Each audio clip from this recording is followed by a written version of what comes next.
Season 2 की शुरुआत होती है और हमें हमारी बेटी दिखा जाती है जो कि कुछ प्रोनाउंस कर रही थी। वो कहती है एक्चुअली मेरा मतलब था, लेकिन तभी उससे वो बात हो ही नहीं रही थी। लेकिन तब वो बड़े कॉन्फिडेंट होकर बात करती है। वो कहती है बिल्कुल, क्या मुझे ऐसे कहना था? तो वहां पर उसके सामने फर्स्ट प्रिंस था। वो कहता है बिल्कुल, गुड जॉब माय लेडी, आप तो बहुत ज्यादा कॉन्फिडेंट लग रही हैं और मुझे लगता है आपने बहुत ज्यादा प्रैक्टिस की है। वो कहती है थैंक यू सो मच। लेकिन वो कहती है मुझे लगता है ये तो जितना मैं सोचा था ना उससे ज्यादा हार्ड है। तो फर्स्ट प्रिंस कहता है बिल्कुल, आपको इसकी आदत नहीं हुई ना, आपको और प्रैक्टिस करनी होगी। तो पीछे उसका फादर उसका भाई बैठा हुआ था जो कि बहुत ज्यादा अनकंफर्टेबल और सीरियस थे। लेकिन तभी कालीतूस कहता है ओए तुम लिजर्ड, अपने घर वापस नहीं जाओगे? यहीं पे रहना तुमने? आखिर तुम कब तक यहाँ पे रहोगे? तो तब फर्स्ट प्रिंस कहता है माय लेडी, इसने मुझे डरा दिया। वो कहती है कालीतूस अपने दोस्त से अच्छे से बात करो, तुमने इसको डरा दिया है। वो कहता है सच में ये सिर्फ बकवास कर रहा है बुशी टेल। तो तब उसका फादर वो चाय पीते हुए सोचता है मैं भी इसको यहाँ से निकालना चाहता हूँ, लेकिन इसने हमारी बहुत ज्यादा हेल्प की है तो मैं कुछ वक्त के लिए इसको यहाँ पे रहने दूंगा। तो कालीतूस कहता है ओए तुम जरा इधर तो आओ। तो फर्स्ट प्रिंस कहता है माय लेडी। तो हमारी हीरोइन कहती है उसके साथ अच्छे से पेश आओ। लेकिन तब हमें अगले दिन का सीन दिखा रहता है। तो तब ड्यूक का मेंशन और ड्यूक अपने ऑफिस में था। वो कहता है क्या अब कहाँ से लेटर आया है? तो उसके सामने जो एडवाइजर थे ना वो कहते हैं रॉयल मैजेस्टी हिज हाइनेस ने भेजा है। तो फ्रेडरिक कहता है इसमें लिखा हुआ है कि जो कुछ भी हुआ ना पर्सन के रिलेटेड उसके बारे में उन्होंने बिल्कुल मना कर दिया है। उन्होंने कहा है कि वो भी विक्टिम थे। तो ड्यूक कहता है विक्टिम, कितना फनी है ना, लेकिन अब सच में तुमने वो किया जो मैंने ऑर्डर दिया था? तो फ्रेडरिक कहता है जी मास्टर, उसका ध्यान रख लिया गया है और हमने हमारे इलाके में जो भी ट्रेड आती थी ना उस सबको कैपिटल में जाने से रोक दिया है और अब इस बात का नुकसान कैपिटल में बहुत ज्यादा होगा। रॉयल फैमिली को बहुत बड़ा हिट लगेगा क्योंकि हमने ट्रेड रूट्स को कट कर दिया है। तो फ्रेडरिक कहता है रॉयल बैंक्वेट भी जल्दी होने वाली है तो उनको बहुत ज्यादा फ्रस्ट्रेटिंग लगेगा। तो बाकी लोग कहते हैं लेकिन ये कितना बुरा हुआ ना, हमने सबसे पहले उनको टारगेट किया है और क्या पता कि रॉयल फैमिली के पास ज्यादा पैसे ना हो। तो फ्रेडरिक कहता है रॉयल फैमिली कभी भी एक डेकोरेशन को 2 बार इस्तेमाल नहीं करती, लेकिन ऐसा लगता है कि पिछले साल वाली डेकोरेशन वो फिर से यूज करेंगे क्योंकि इस बार उनके पास कोई ट्रेडिंग रूट नहीं है। लेकिन तभी उनमें से कोई कहता है ये कुछ ज्यादा नहीं हो जाएगा अगर हम सारे के सारे ट्रेडिंग रूट को ब्लॉक कर दें? आपको नहीं लगता कि ये कुछ ज्यादा हो जाएगा? वैसे भी हिज मैजेस्टी ने पर्सनली एक लेटर लिखा है जिसमें उन्होंने अपनी इनोसेंस को साबित किया है। तो ड्यूक कहता है बिल्कुल ठीक कह रहे हो, किसी भी चीज का अभी हमें कोई श्योर नहीं है, लेकिन इसी वजह से हमने उनको ऐसे छोड़ दिया है क्योंकि अगर मुझे श्योर हो जाए ना इस सबके पीछे रॉयल फैमिली है तो मैं उनको छोड़ूंगा नहीं। और तभी वो मेज पे मुक्का मारता है। वो कहता है एक बार मुझे कोई क्लियर एविडेंस मिल गया ना इस सबके पीछे रॉयल फैमिली है तो फिर देखना मैं क्या करता हूँ। लेकिन फ्रेडरिक सोचता है एक और नया मेज वो फिर से डैमेज हो गया। लेकिन फ्रेडरिक सोचता है मुझे इनको काम डाउन करना होगा। वो कहता है बाय द वे टूब्रोजम रेसिपीज जो हर लेडीशिप ने बनाई है ना वो बड़ी पॉपुलर हो रही है। दूसरा कहता है बिल्कुल, वो सूप तो बहुत ज्यादा पॉपुलर हो गया है और विंटर में तो बहुत ज्यादा हेल्पफुल होगा। तीसरा कहता है बिल्कुल बिल्कुल, हर लेडीशिप तो बहुत ज्यादा यूनिक है, उनकी आइडियाज भी बड़े यूनिक है और वो उसकी तारीफें किए जा रहे थे। लेकिन फ्रेडरिक सोचता है मुझे देखने दो क्या मास्टर काम डाउन हो गए। तो ड्यूक तो बहुत ज्यादा प्राउड था क्योंकि सब लोग उसकी बेटी की तारीफ कर रहे थे ना। लेकिन फ्रेडरिक सोचता है अच्छा वो ये काम डाउन हो गए। तो ड्यूक सोचता है ऐसा लगता है कि ये सब लोग को पता चल गया मेरी बेटी कितनी कमेंडेबल है और ऐसा लगता है कि मेरी बेटी बहुत ज्यादा जल्दी बड़ी हो रही है। और उसे लगता है जब वो छोटी सी थी ना तो बहुत ही ज्यादा छोटी सी लगती थी और उसके सामने तो बिल्कुल टीनी टाइनी सी लगती थी और तब वो वहां पे लेटी हुई थी। तो जब बेटी 1 साल की थी ना तो उसकी वाइफ वो कह गई थी ऑकवर्ड ना होना, उसके साथ क्लोज होने की कोशिश करो। और स्ताशा उसकी वाइफ बेटी के साथ उसको छोड़ गई थी, इसीलिए उसके पास कोई चॉइस नहीं थी कि बेटी के करीब रहे।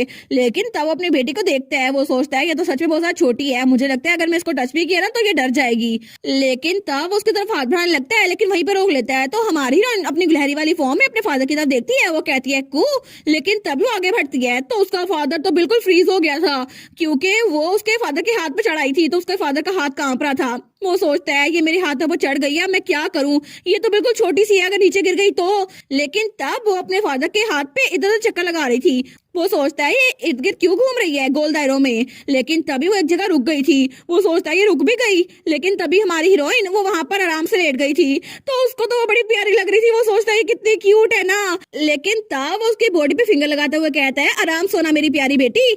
लेकिन जैसे वो उसको टच करता है ना तो हमारी हीरोइन की आंखें खुल जाती है। वो कहता है ओ डियर, क्या मैंने तुम्हें जगा दिया, मुझे माफ कर दो। लेकिन हमारी बेटी वो अपने फादर की फिंगर उसको रब करती है तो वो तो बड़ी क्यूट सी थी और तब वो स्माइल कर रही थी। तो उसका फादर वो सोचता है जिस वक्त मैंने अपनी बेटी को स्माइल करते हुए देखा ना मुझे पता चल गया मेरी बेटी कितनी प्यारी है और उसी दिन मैंने डिसाइड कर लिया कि मुझे चाहे कुछ भी करना पड़े मैं अपनी बेटी के लिए करूंगा और वो प्रॉमिस मैंने अभी तक नहीं बदला, चाहे वो जितनी मर्जी बड़ी हो जाए। लेकिन तब वो कहता है फ्रेडरिक, तो फ्रेडरिक कहता है जी मास्टर, वो कहता है मुझे लगता है कि मुझे अपनी बेटी को वार के लिए रिवार्ड देना चाहिए, तो उसको लेकर आओ। लेकिन तभी दरवाजे की दस्तक होती है। वहाँ पे बैठी और उसका भाई काले दोस्त था। तो तब वो दरवाजा खोलते हुए कहती है, फादर क्या आपकी मीटिंग चल रही है? मुझे माफ कीजिएगा, मुझे पता नहीं था, तो मैं बाद में आऊंगी। तो तब वहाँ जल लगती है। तो उसका फादर कहता है बिल्कुल नहीं, मीटिंग खत्म हो गई है, बस अभी खत्म हुई है। तो उसके एडवाइजर कहते हैं अच्छा ये खत्म हो गई, लेकिन बेटी वहाँ पर आ गई थी। तो वो कहती है अच्छा मुझे आपको कुछ देना था फादर, लेकिन तभी एडवाइजर वहां चले गए थे क्योंकि उन्होंने हिंट ले लिया था।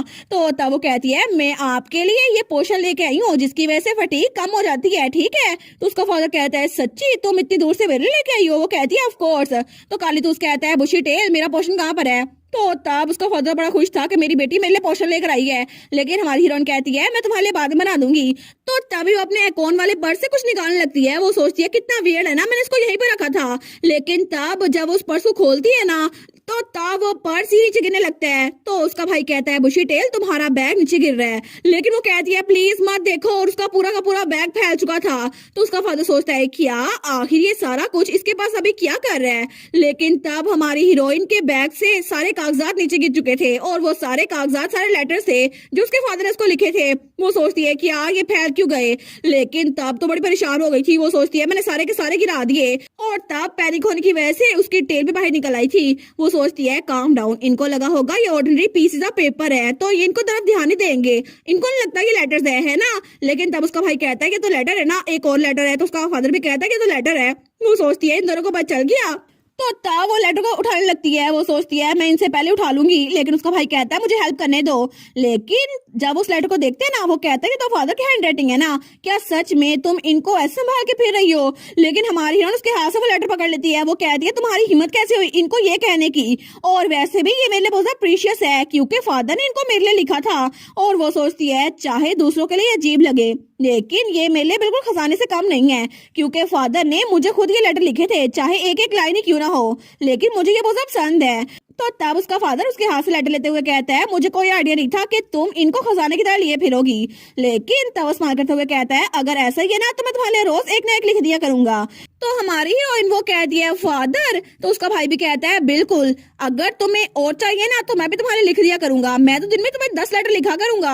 और चलो मुझे लेटर लिखने दो, फादर के लेटर रहने दो। वो कहती है सच्ची तुम्हें मुझे लिखा करोगे? वो कहता है बिल्कुल। लेकिन उसका फादर वो सोचता है सच में मेरी बेटी कितनी क्यूट है ना। लेकिन तब वो कहता है अभी मैं सोच रहा हूँ तो आज की मीटिंग इस बारे में थी कि तुमने जो कंट्रीब्यूशन की है ना उसके लिए तुम्हें रिवार्ड दिया जाए। वो कहती है मुझे रिवार्ड देना है? वो कहता है बिल्कुल, तुम्हारी बर्थडे भी आ रही है ना, तो मुझे बता दो तुम्हें क्या चाहिए। तो कालीतूस कहता है हम उसको ट्रॉफी दे देते हैं जो कि हम किंगडम से लेकर आए थे, और इसके अलावा मैंने सुना था उनकी स्वार्थ भी अच्छी हैं। तो उसका फादर कहता है नहीं, मेरी बेटी के लिए तलवारें कुछ ज्यादा होंगी, क्या पता हम उसको कोई और चीज दे दें। तो हमारी हीरोइन तो बड़ी खुश होकर उनकी बातें सुन रही थी। तो उसका फादर कहता है क्या हम उसको कोई ऐसी चीज ना दे जिसपे वो राइड कर सके। लेकिन कालीतूस कहता है तुम्हें क्या लगता है तुम्हारा बर्थडे प्रेजेंट क्या होगा? लेकिन तुमने सेरा क्यों बनाया हुआ है? तो हमारी हीरोइन कहती है क्या? तो वो कहता है तुम्हारी बर्थडे, क्या तुम्हें कभी गिफ्ट नहीं मिले? क्या अच्छा ऑप्शन नहीं है? वो कहती है ऐसी बात नहीं है, लेकिन क्या सच में बर्थडे को सेलिब्रेट किया रहता है? मैंने तो कभी भी सेलिब्रेट नहीं किया, मैं तो सिर्फ बुक्स में पढ़ा था, जैसे कि टूथ फेरी या फिर फेरी गॉड मदर, मैंने तो कभी बर्थडे सेलिब्रेट ही नहीं किया। तो उसका फादर और ब्रदर कहते हैं क्या? लेकिन तभी उसका भाई कहता है तुम क्या कह रही हो, हर साल तुम्हारी बर्थडे मनाई जाती थी। तो उसका फादर कहता है बिल्कुल, मैंने पिछले साल तुम्हें एक ड्रेस भेजी थी जिसमें बहुत ज्यादा एम्ब्रॉयडरी की हुई थी, जिसमें जेमस्टोन थे।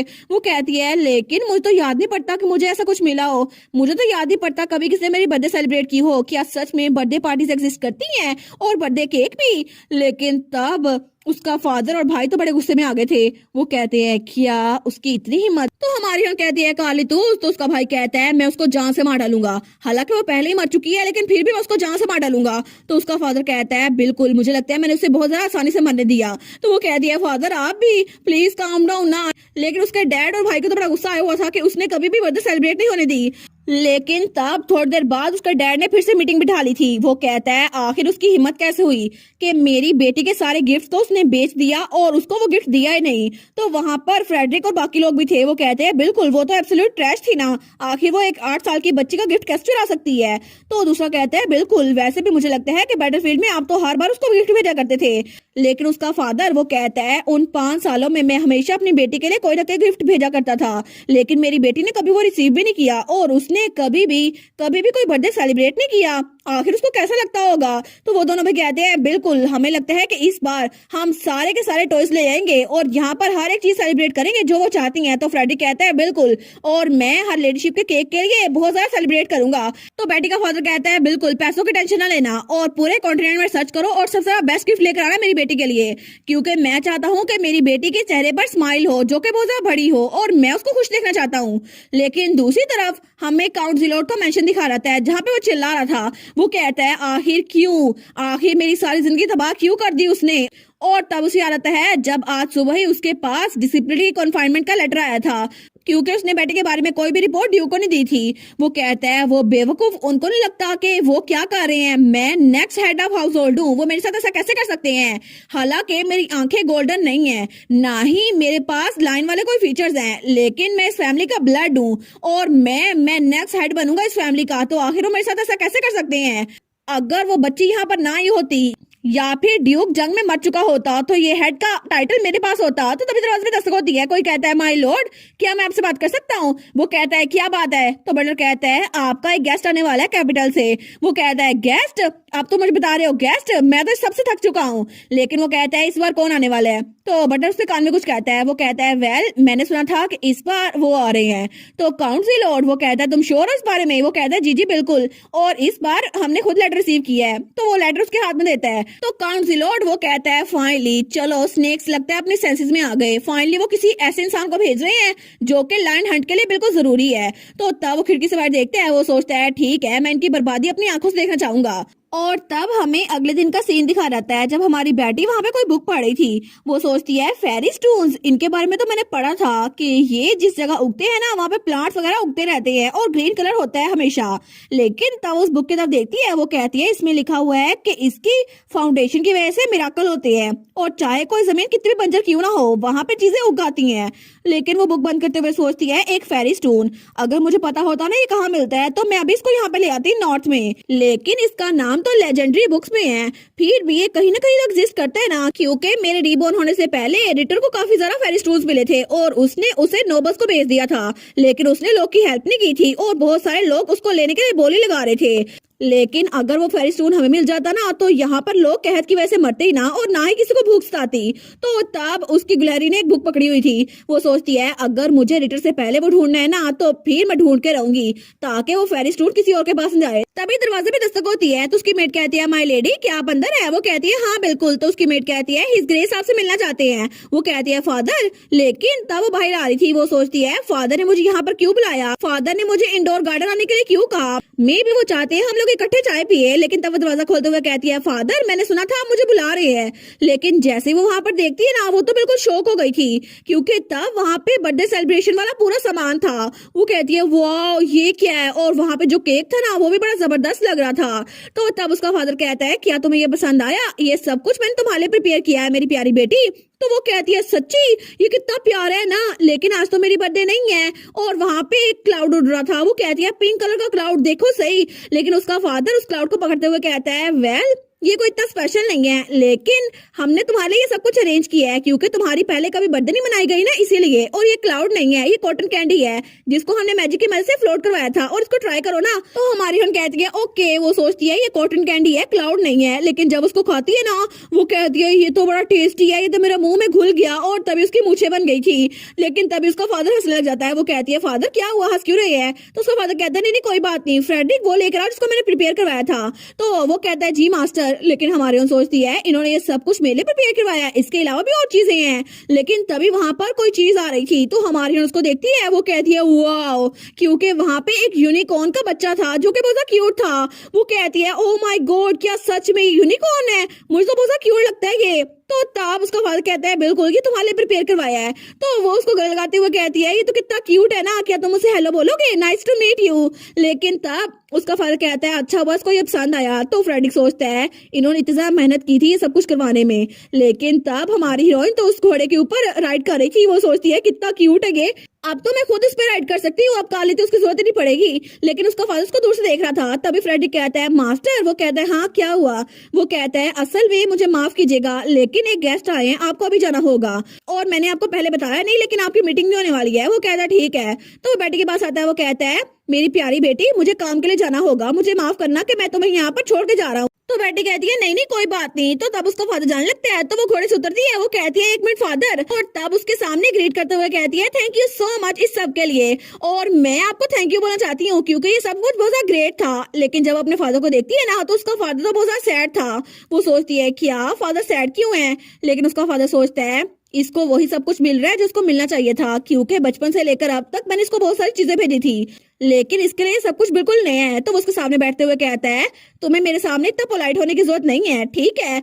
और अगर अगर तुम आगे से मेरे सामने स्माइल करोगी ना, तो मेरे लिए यही बहुत बड़ा गिफ्ट होगा, और तुम मुझे थैंक यू ना बोलना, ठीक है। और तब उसको गले लगाता है। वो सोचती है ब्राइट स्माइल, क्या ये चाहते हैं मैं स्माइल करूं, लेकिन क्या ये काफी होगा अगर मैं इनको थैंक यू ना बोलूं। तो तब वो थोड़ा पीछे होती है। वो सोचती है ठीक है अगर ये यही चाहते हैं ना तो मैं यही करूंगी। वो कहती है ओके फादर, और इसको मुझ पे छोड़ दें क्योंकि आपसे मैं हमेशा आपके सामने स्माइल करूंगी। और तब अपने फादर को स्माइल करके दिखाती है। वो कहती है अब से जब भी आप मुझे कुछ भी देंगे ना, तो मैं आपको ब्राइट स्माइल करके दिखाऊंगी ताकि आपको पता चले मैं कैसा फील करती हूँ। तो उसका फादर उसको देखता है, लेकिन तब उसका फादर वो फीकी स्माइल करता है। वो कहता है गुड, ये ठीक होगा क्योंकि मैं वो सारे के सारे साल तुम्हें लुटा नहीं सकता, लेकिन कम से कम मैं अभी तुम्हारी स्माइल तो देख सकता हूँ ना।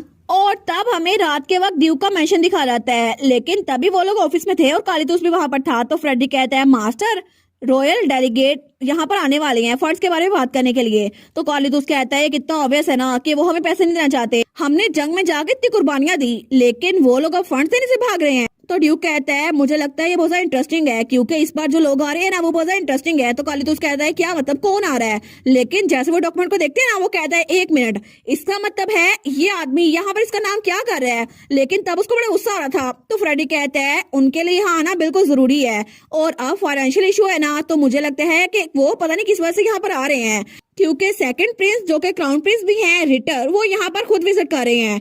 लेकिन तब ड्यूक कहता है अच्छा, वो कितना बोल्ड है ना कि खुद लाइन की टेरिटरी में आ रहा है, लेकिन उसने मेरी बेटी से एंगेजमेंट करने की कोशिश की थी, और उसकी इतनी हिम्मत के इस सब के बावजूद भी यहाँ खुद अपने कदमों में चल के आ रहा है। लेकिन तब वो खड़ा होता है। वो कहता है चलो ये अच्छा हुआ क्योंकि उसने मुझे वहां जाने से रोक लिया। तो तब वो कहता है फ्रेडरिक। तो फ्रेडरिक कहता है जी मास्टर। तो ड्यू खतरनाक औरा के साथ कहता है हमारे गेस्ट को वेलकम करने की तैयारी करो क्योंकि वो जल्दी यहाँ पर आने वाला है। और तब वो कहता है मैं चाहता हूँ कि हमारे कैपिटल से आने वाले स्पेशल गेस्ट को ग्रैंड वेलकम किया जाए, तो उसकी तैयारी अच्छे से कर लो क्योंकि उसको मैं से तो नहीं छोड़ने वाला। हमें हमारी छोटी सी हीरोइन दिखाई जाती है जो कि गहरी सांस लेती है। तो वहाँ पे फर्स्ट प्लेस पे बैठा हुआ था। वो कहता है क्या हुआ माय लेडी। तो बेटी कहती है कोई चीज है जो मुझे बहुत ज्यादा परेशान कर रही है, मुझे इस बारे में फिक्र हो रही है।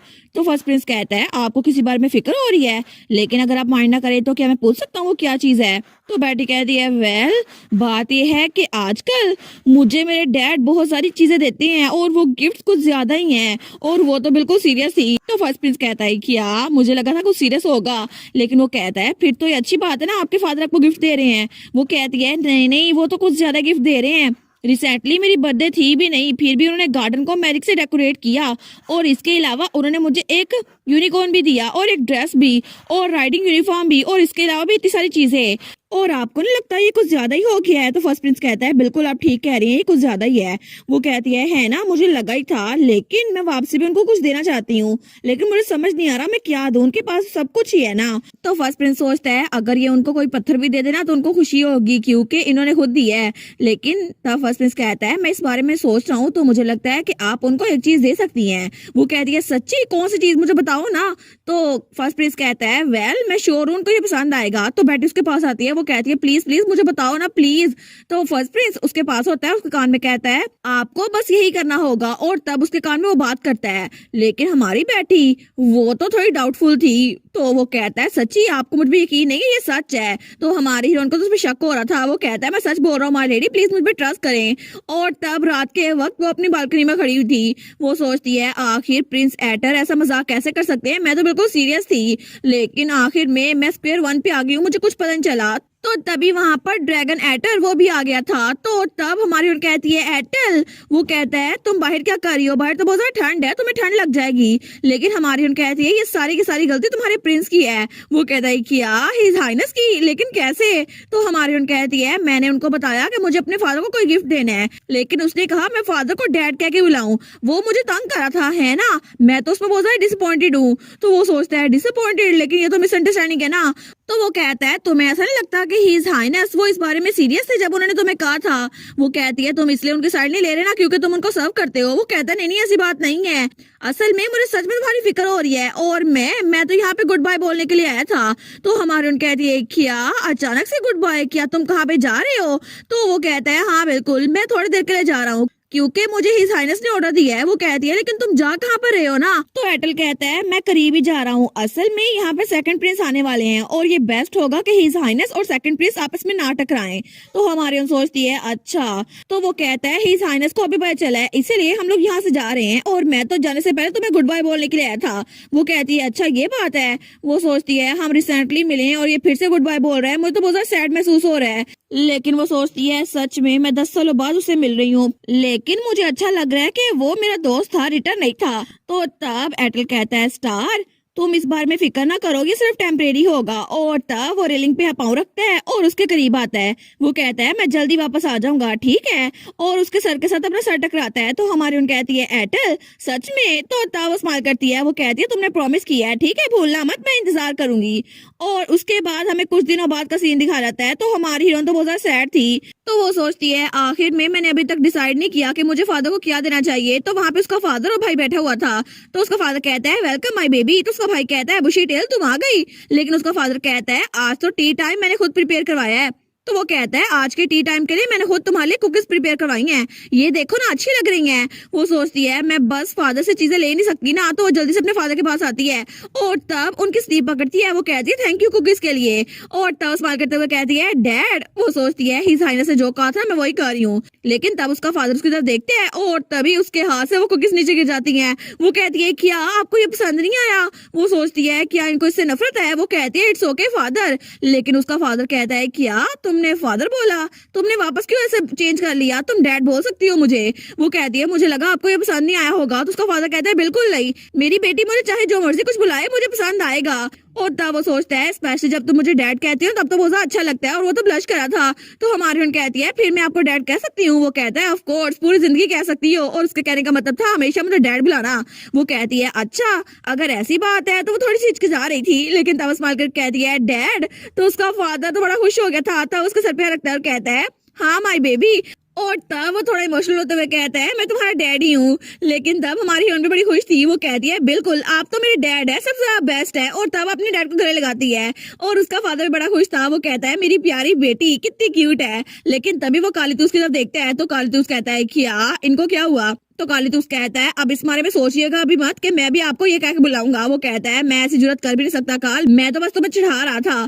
तो तब उसके अगले दिन हमें सीन दिखा जाता है। तो हमारी हीरोइन सोचती है मुझे पता नहीं था कि प्रिंस एटर की एडवाइस इतनी ज्यादा इफेक्टिव होगी और फादर ने पहले मुझे क्यों नहीं बताया। और उसे याद आता है कि उसके फादर ने फ्रेडरिक से कहा था पूरी टेरिटरी में फूड डिस्ट्रीब्यूट करो, मेरी बेटी ने मुझे डैड कहा है। वो सोचती है अगर मुझे पहले पता होता ना उनको ये नाम इतना पसंद है तो फिर मैं उनको डैड कह के बुलाती। लेकिन अब से मैं फादर से जरूर मिलूंगी और उनको डैड कह के बुलाऊंगी। और मेरा दिल कर रहा है कि उनके लिए बैरिक्स लेकर आऊं, तब मैं ये वाली बैरिक्स उतार लूंगी। लेकिन तब वो सोचती है मैं इधर तो देखती हूँ कौन से ट्रीज में जरा बैरिक्स लगी हैं, क्या मैं उधर पे जाऊं? लेकिन तभी उसके पीछे कोई आया था। वो कहता है क्या तुम यहाँ पे खुद वॉक करने के लिए आई हो? तो हमारी बेटी तो बड़ी शौक हो गई थी। वो पीछे मुड़ के देखती है। वो सोचती है ये आवाज। तो वहां पे रिटर खड़ा हुआ था। वो स्माइल करके उसकी तरफ आ रहा था। तो तब वो कहता है फाइनली हम लोग इतने अरसे बाद दोबारा मिल ही गए। तो हमारी उन कहती है क्या तुम यहाँ पर क्या कर रहे हो? तो रिटर कहता है अच्छा तो हाउस इस्लाम के लोगों ने तुम्हें ग्रीट करना नहीं सिखाया? और वो स्माइल करते हुए कहता है मैं खुश हूँ कि तुम मेरे बारे में अभी तक भूली नहीं हो लेडी बेटी। लेकिन हमारी हीरोइन को तो उस पर बहुत ज्यादा गुस्सा आ रहा था। तो वो दिल में सोचता है अच्छा तो ये मेरे बारे में अभी तक भूली नहीं है, इसको मैं याद हूँ। वेल जैसे ही मुझे घूर रही है ना, मुझे लगता है इसको मैं याद हूँ। और लेडी बैटी वो तो बस मेरी अटेंशन चाहती थी, इसी वजह से उसने पहली बार जब मुझसे मुलाकात की थी ना तो मेरे मुंह पे मुक्का मारा था। लेकिन मुझे लगता है वो सिर्फ मेरी टेंशन चाहती थी इसीलिए। तो तब वो तो बिल्कुल डिलीजन में था। तो तब वो सोचता है अच्छी बात है ना, वो मुझे पसंद करती है, इस तरह मैं उसका फेवर अपनी तरफ ले आऊंगा। वो कहता है मैं समझ सकता हूँ तुम कैसा फील कर रही हो, स्पेशली इस वजह से क्योंकि तुम मुझे याद किए हुए हो ना, इसीलिए। तो हमारे यहाँ सोचती है ये किस बारे में बात कर रहा है, मुझे इसको क्यों याद रखना था। लेकिन तभी उसकी तरफ देखती है, वो कहती है 1 मिनट, ये तो तब रिटर कही जा रहा था ड्यूक की बेटी होने के नाते तुम्हें इतना वायलेंट नहीं होना चाहिए। लेकिन हमारी हीरोइन की तो हंसी छूट जाती है। वो कहता है क्या हुआ, इतना फनी क्या लग रहा है तुम्हें। तो हमारी हीरोइन तो हंसी जा रही थी। तो हमारी हीरोइन कहती है देखो सही, जिस साइड पे मैंने मुक्का मारा था ना तुम्हारी उस साइड से एक दांत गायब है और तुम्हारे दांतों के दरमियान तो एक होल है। और तब रिटर उसका एक दांत गायब था तो उसको तो बहुत शर्मिंदगी हो रही थी। वो कहता है तुमने क्या बोला। लेकिन तब वो कहता है अब भी इसी वक्त चुप हो जाओ, अगर अगर तुमने रॉयल फैमिली के सामने रूडनेस दिखाई ना तो फिर। तो हमारी हीरोइन तो हंसी जा रही थी। वो कहती है तुम जितना कूल बनना चाहो ना बन के दिखा सकते हो, लेकिन तुम्हारा एक दांत गायब है। वो कहता है शट अप, आखिर तुम रॉयल फैमिली मेंबर को डिसरिस्पेक्ट करके क्या लेना चाहती हो। तो वो हंसते हुए कहती है ये तो बिल्कुल नैरो माइंडेड है, बिल्कुल इसके दांतों में गैप की तरह। लेकिन रिटर को तो बड़ा गुस्सा आ रहा था। वो सोचता है इसकी हिम्मत कैसे हुई मेरे सामने मुझ पे हंसने की, और मैं इसको सबक सिखा के रहूंगा। लेकिन तब वहां जाने लगता है। वो सोचता है ये बेवकूफों की तरह हंस रही है तो मैं इसको हंसने देता हूँ। तो वो कहता है मुझे कोई जरूरी काम आ गया है, और उसके बाद वहां से निकल गया था। तो हमारी हीरोइन अपने आंसू ऑफ कर रही थी क्योंकि हंस हंस के उसकी आंखों में आंसू आ गए थे। तो हमारी हीरोइन सोचती है मेरी तो हंसी नहीं रुक रही थी, लेकिन अगली बार अगर ये मेरे पास आया ना तो मैं इसकी दूसरी साइड पे मुक्का मार दूंगी और दोबारा मेरे पास आके दिखाना। लेकिन तभी वो सोचती है बाय द वे उसने कहा था वो जरूरी काम से यहाँ पर आया है, लेकिन पता नहीं वो मेरे घर में कर क्या रहा है। और तब प्रिंस रिटर अपने एडवाइजर के साथ वहां पर आ रहा था। तो तब वो सोचता है डैम इट, आखिर उसकी हिम्मत कैसे हुई मुझ पे हंसे, लेकिन मेरी बेइज्जती करने पे मैं उसको बहुत बड़ी सजा दूंगा। एक्चुअली वेट करो, क्या मुझे ड्यूक को झुकाना चाहिए क्योंकि उसने अपनी बेटी को सही से प्रॉपर्ली एजुकेट नहीं किया, ये तो बहुत ज्यादा ह्यूमिलेटिंग होगा ना। और तब वो सोचता है मेरी मॉम ने भी कहा था कि गोल्डन लाइन मेरे सामने झुक के रहेंगे जैसे ही मैं नॉर्थ में आऊंगा, और मुझे लगता है कि ऐसे मैं उनको अपने सामने झुकाऊंगा तो मुझे बहुत ज्यादा खुशी होगी। और मैं सच में चाहता हूँ कि लाइन्स मेरे सामने झुके रहे क्योंकि वो तो स्नेक के सामने कुछ भी नहीं है। और तब हमें कुछ दिनों पहले का सीन दिखा जाता है जब रिटर वो कहता है क्या आप चाहते हैं मैं नॉर्थ में चला जाऊं। तो वहाँ पे उसके मॉम और डैड थे, एम्परर और एम्प्रेस। तो उसकी मॉम कहती है मैं तुम्हारे वहां जाने के हक में नहीं हूँ, लेकिन फिर भी तुम एक रॉयल्टी हो, मेरे पास कोई चॉइस नहीं है इस बार रिटर। तो वो कहता है क्या ये वार पेमेंट के बारे में है जो ड्यूक को हमें देनी है। तो उसका फादर वो चिल्ला कहता है हाँ बिल्कुल, उन लोगों को लगता है कि वो कुछ ज्यादा ही बड़े हैं और उन्होंने यहाँ आने वाले सारे रूट्स वो बंद कर दिए हैं और यहाँ पर कोई भी ट्रेडिंग सिस्टम हो नहीं रहा। उनको क्या लगता है वो ऐसा करके खामोश रह पाएंगे, लेकिन अगर उन्होंने ये सब कुछ किया तो हम लोग बर्बाद हो जाएंगे। और उसको तो बड़ा गुस्सा आ रहा था। लेकिन तभी एम्प्रेस उसकी तरफ देखती है तो तब एम्पर कहता है वो तो बेसिकली हमें इंसल्ट कर रहे हैं। तो एम्प्रेस कहती है योर मैजेस्टी प्लीज इतना गुस्सा ना करे, काम डाउन हो जाए। वो कहता है तुम ऐसे सिचुएशन में मुझे काम डाउन करना चाहती हो, ये नहीं हो सकता। तो एम्प्रेस कहती है योर मैजेस्टी लेकिन रिटर तुम्हें पता है ना सिचुएशन बहुत ज्यादा बुरी है और इसको सिर्फ तुम ही संभाल सकते हो। वहां जाके ट्रिप करो और तुम अपने फादर के लिए कर सकते हो ना, तुम्हें बस वहां पर जाना है और बिल्कुल एक रॉयल ब्लड की तरह वहां पर उनको हुक्म देना है और वो लोग तुम्हारे सामने झुक के रहेंगे क्योंकि ड्यूक असलान उनके पास कोई चॉइस नहीं है प्रिंस के सामने झुकने के अलावा। वो सोचता है ड्यूक असलान मेरे सामने झुकेगा, हाँ ये सोच के तो बड़ा मजा आ रहा है। तो तब वो स्माइल करते हुए कहता है जी मॉम जैसा आप कहेंगी मैं वैसा ही करूंगा क्योंकि मैं आपकी बात मानूंगा। तो उसकी माँ कहती है हाँ बिल्कुल मेरा बेटा तो बहुत ज्यादा काबिल है। वो सोचता है मुझे यकीन नहीं आ रहा कि मैं उस लाइन को अपने सामने झुकाऊंगा जिससे जंग जीती है और इसीलिए मैं तो इस वर्ड को बिल्कुल मिस नहीं करूंगा। और तभी दरवाजा खुलता है और वो लोग वहां पर आते हैं। लेकिन तब वो आगे आते हुए सोचता है क्या मैं उसको अभी झुकाऊं या पहले मैं उसकी इंसल्ट करूं उसके बाद उसको झुकने पे मजबूर करूं। लेकिन वो सोचता है सबसे पहले तो तब वहां पर देखते हैं वो कहता है क्या। तो तब वहां पर कालीट्यूस और ड्यूक थे और उनका ऑरा बड़ा खतरनाक था। वो सोचता है ये खतरनाक एनर्जी मुझे कहाँ से फील हो रही है, लेकिन वो दिल में सोचता है इतनी खतरनाक एनर्जी रॉयल फैमिली मेंबर के सामने देने की इनकी हिम्मत कैसे हुई। वो कहते हैं आपसे मिलकर बहुत ज्यादा खुशी हुई ड्यूक असलान। और तब ड्यूक और हमारा कालीट्यूस दोनों कहते हैं तुम जरूर सेकंड प्रिंस रिटर होगे ना और तुम्हारी हिम्मत कैसे हुई यहाँ अपनी मर्जी से आने पे। तो वो सोचता है क्या मेरी हिम्मत कैसे हुई, ये मुझसे ऐसे बात क्यों कर रहे हैं। तो उसका एडवाइजर वो सोचता है मुझे यकीन नहीं आता कि ये इतनी प्रोवोकेशन में फंस गए हैं, लेकिन आखिर क्या होता अगर यंग प्रिंस यहाँ पर अकेले आते, मैं उनके साथ ना होता।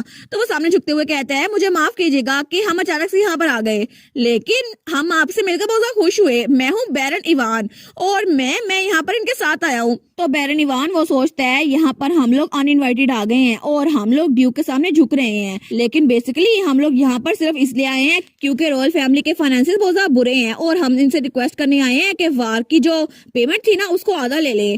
तो तब वो कहता है आपको पता है ना योर ग्रेस हिज मैजेस्टी ने मुझे यहाँ पर भेजा है और उन्होंने कहा है कि वहाँ पे कुछ मसला चल रहा है, इसी वजह से उन्होंने सेकंड प्रिंस को भी यहाँ पर भेजा है। लेकिन सेकंड प्रिंस वो सोचता है कितना अजीब है, ये तो जैसा मोम ने कहा था वैसा बिल्कुल भी नहीं है और ड्यूक तो मेरे सामने झुकने के बजाय मेरे सामने बैठे हुए हैं और ऐसा लगता है कि वो मुझसे नफरत करते हैं। लेकिन वो सोचता है लगता है ये अपनी बेटी की वजह से थोड़ा परेशान हो गए होंगे इसलिए मुझसे ऐसे ट्रीटमेंट कर रहे हैं, लेकिन मैं अच्छा हूं ना तो मैं इनको माफ कर दूंगा। तो तब वो कहता है ड्यूक असलान। ड्यूक कहता है हाँ क्या बात है। वो कहता है आपको मेरे सामने अनकंफर्टेबल होने की कोई जरूरत नहीं है। तो ड्यूक कहता है तुम्हारे सामने। वो कहता है जी बिल्कुल, वैसे भी जो कुछ हो चुका है मैं उसको भूल चुका हूँ और लेडी बेटी उन्होंने मेरी तरफ बहुत अग्रेसिव साइड दिखाई थी क्योंकि उनको मेरी टेंशन चाहिए थी, मैंने उनको पहले ही माफ कर दिया है और मैं इस वजह से आप पे बिल्कुल भी दबाव डालने नहीं वाला, तो प्लीज रिलैक्स रहिए। लेकिन कार्लिटोस वो कहता है तुम बहुत ज्यादा बोलते हो और वो थप्पड़ तुम्हें पड़ना ही चाहिए था और आखिर तुम इस बारे में बात क्यों कर रहे हो। तो वो कहता है क्या तुमने क्या बोला लॉर्ड कार्लिटोस।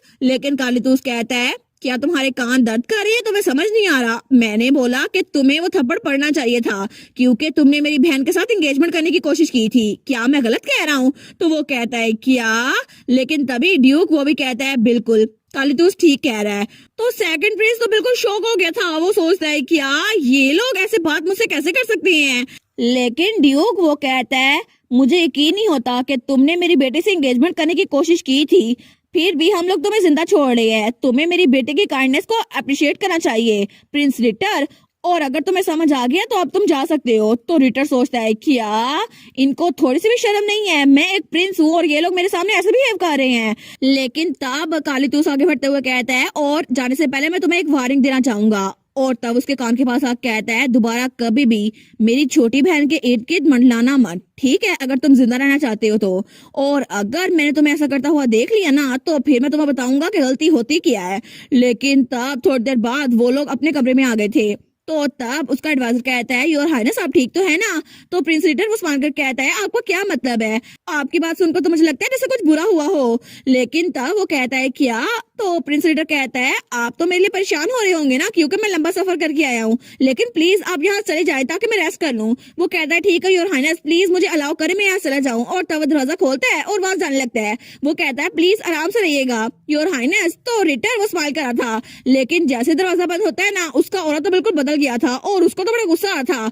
वो कहता है लाइनहार्ट असलान, उसकी इतनी हिम्मत, कार्लिटोस असलान और बेटी असलान, मैं इन तीनों को छोड़ूंगा नहीं। आखिर इन तीनों की हिम्मत कैसे हुई मेरी इंसल्ट करने की। और तब वो चीजों को नीचे फेंक रहा था। वो सोचता है आखिर उस लड़की में इतना है ही क्या, वो तो एक लाइन शिफ्टर है भी नहीं, लेकिन फिर भी मैं यहाँ पर इनको अपने सामने झुकाने के लिए आया था और ये मुझे बातें सुना रहे हैं। आखिर ये होते कौन है। मेरी मॉम ने जो कुछ भी कहा था वो बिल्कुल भी सच साबित नहीं हुआ। लेकिन तब वो सोचता है ठीक है मुझे अपने आप को काउंट डाउन करना होगा। काउंट जिलोड ने पहले ही कहा है कि वो गुड न्यूज लेकर आएगा, तो मुझे लगता है अगर ये सब कुछ ठीक रहा ना तो मुझे असलान की फिक्र करने की जरूरत नहीं है। और तब वो उस टूटी हुई चीजों पर अपने पाँव रखता है। वो कहता है वो लाइन्स भूल चुके हैं कि उनका मास्टर कौन है, तो मैं उनको झुका के रहूंगा और एक दिन जरूर आएगा जब वो लोग मेरे सामने झुकेंगे और वो दिन बहुत ज्यादा जल्दी आने वाला है। लेकिन दूसरी तरफ कार्लिटोस वो बेटे के पास आया था। वो कहता है एक मिनट, तुम कह रही हो कि वो बदतमीज वो दिन में पहले ही तुमसे मिल चुका है। तो हमारी कहती है बिल्कुल, और वो तो सोने की तैयारी कर रही थी। वो कहती है सेकंड प्रिंस यहाँ पर आया क्यों है। तो कार्लिटोस कहता है वार पेमेंट को लो करने के लिए।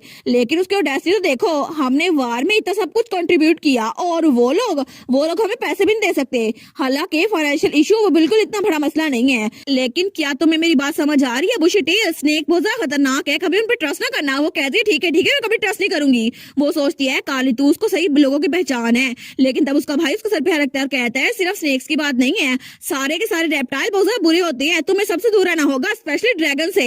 वो सोचती है ड्रैगन से भी, लेकिन उसका भाई कहता है मेरे पीछे रिपीट करो, सारे के सारे रेप्टाइल्स, उन पे ट्रस्ट नहीं किया जा सकता। वो कहती है रेप्टाइल पे ट्रस्ट नहीं किया जा सकता। तो उसका भाई कहता है सिर्फ लायंस पे ट्रस्ट करो। वो कहती है सिर्फ लायन पे ट्रस्ट करो। तो उसका भाई कहता है ठीक है बिल्कुल ठीक बात है, अब कभी भी कोई भी तुम्हारे पास रेप्टाइल आए ना तो उनको अपने आप से दूर कर देना। वो कहती है ठीक है रेप्टाइल पे ट्रस्ट नहीं किया जा सकता, सिर्फ लायन पे ट्रस्ट किया जा सकता है। और तब थोड़े दिनों बाद हमारी हीरोइन अपनी गिलहरी वाली फॉर्म में बाहर आई थी और वहां पे एक एकॉन खा रही थी। वो सोचती है एकॉन तो खाना खाने के बाद बड़े मजेदार लगते हैं, और वो तो गुनगुना भी रही थी। वो सोचती है कितना मजा आ रहा है ना, लेकिन तभी उसे आवाज आती है योर हाइनेस इस तरफ आए। वो सोचती है ये आवाज ये तो काउंट जिलोट की है ना, तो वहां पे काउंट जिलोट और सेकंड प्रिंस रिटर वो आ रहे थे। तो तब वो लोग उस पेड़ के करीब आके खड़े हो गए थे। तो काउंट जिलोट कहता है आपसे इस तरह मिलकर बहुत खुशी हुई योर हाइनेस।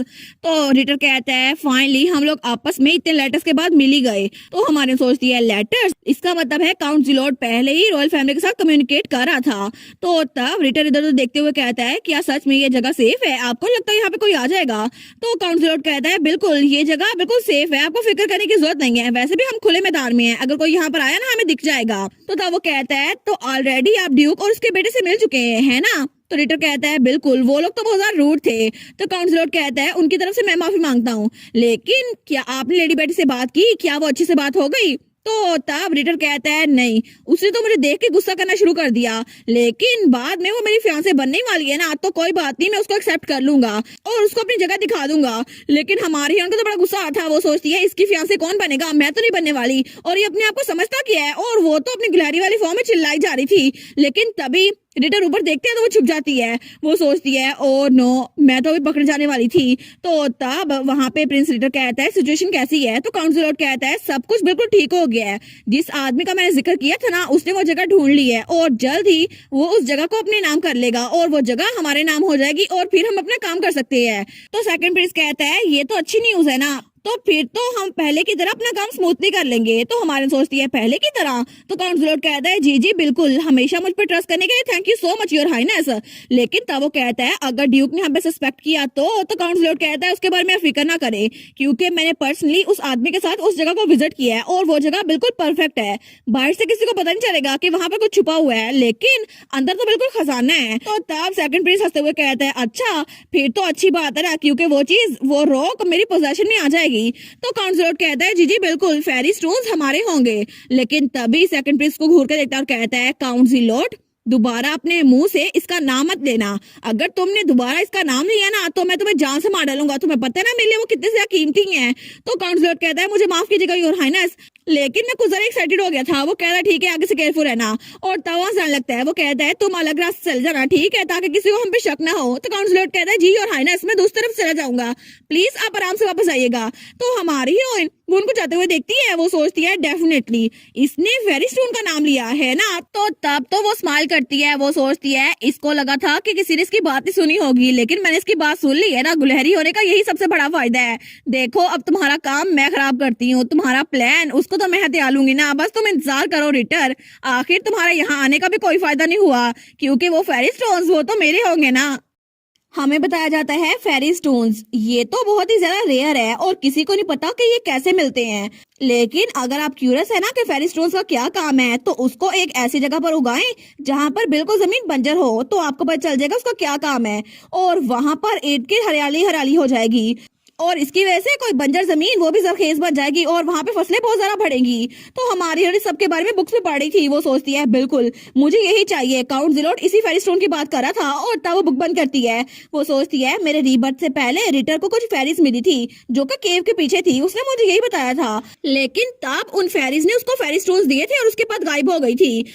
लेकिन बाद में जब वो कैपिटल में लौटा था ना, तो उसने वो सारे के सारे फेरी स्टोन बहुत ज्यादा हाई प्राइस में बेचे थे और सारे के सारे नोबल्स इसको खरीदा था, लेकिन उन्होंने अपनी आवाम के मसले हल करने के लिए ये सब कुछ यूज नहीं किया, उन्होंने अपने गार्डन में उनको उगाया ताकि फूल बहुत ज्यादा बढ़े। तो तभी हमारी हीरोइन वहां से जंप करती है। वो कहती है मैं जितना इस बारे में सोचूं ना, मुझे लगता है ये बहुत ज्यादा वैल्यूएबल है, इसको ऐसे वेस्ट नहीं करना चाहिए, तो मैं मेक श्योर करूंगी कि इस बार वो सारे के सारे स्टोन्स वो सही हाथों में जाएं और उसका हम लोग सही से इस्तेमाल करें।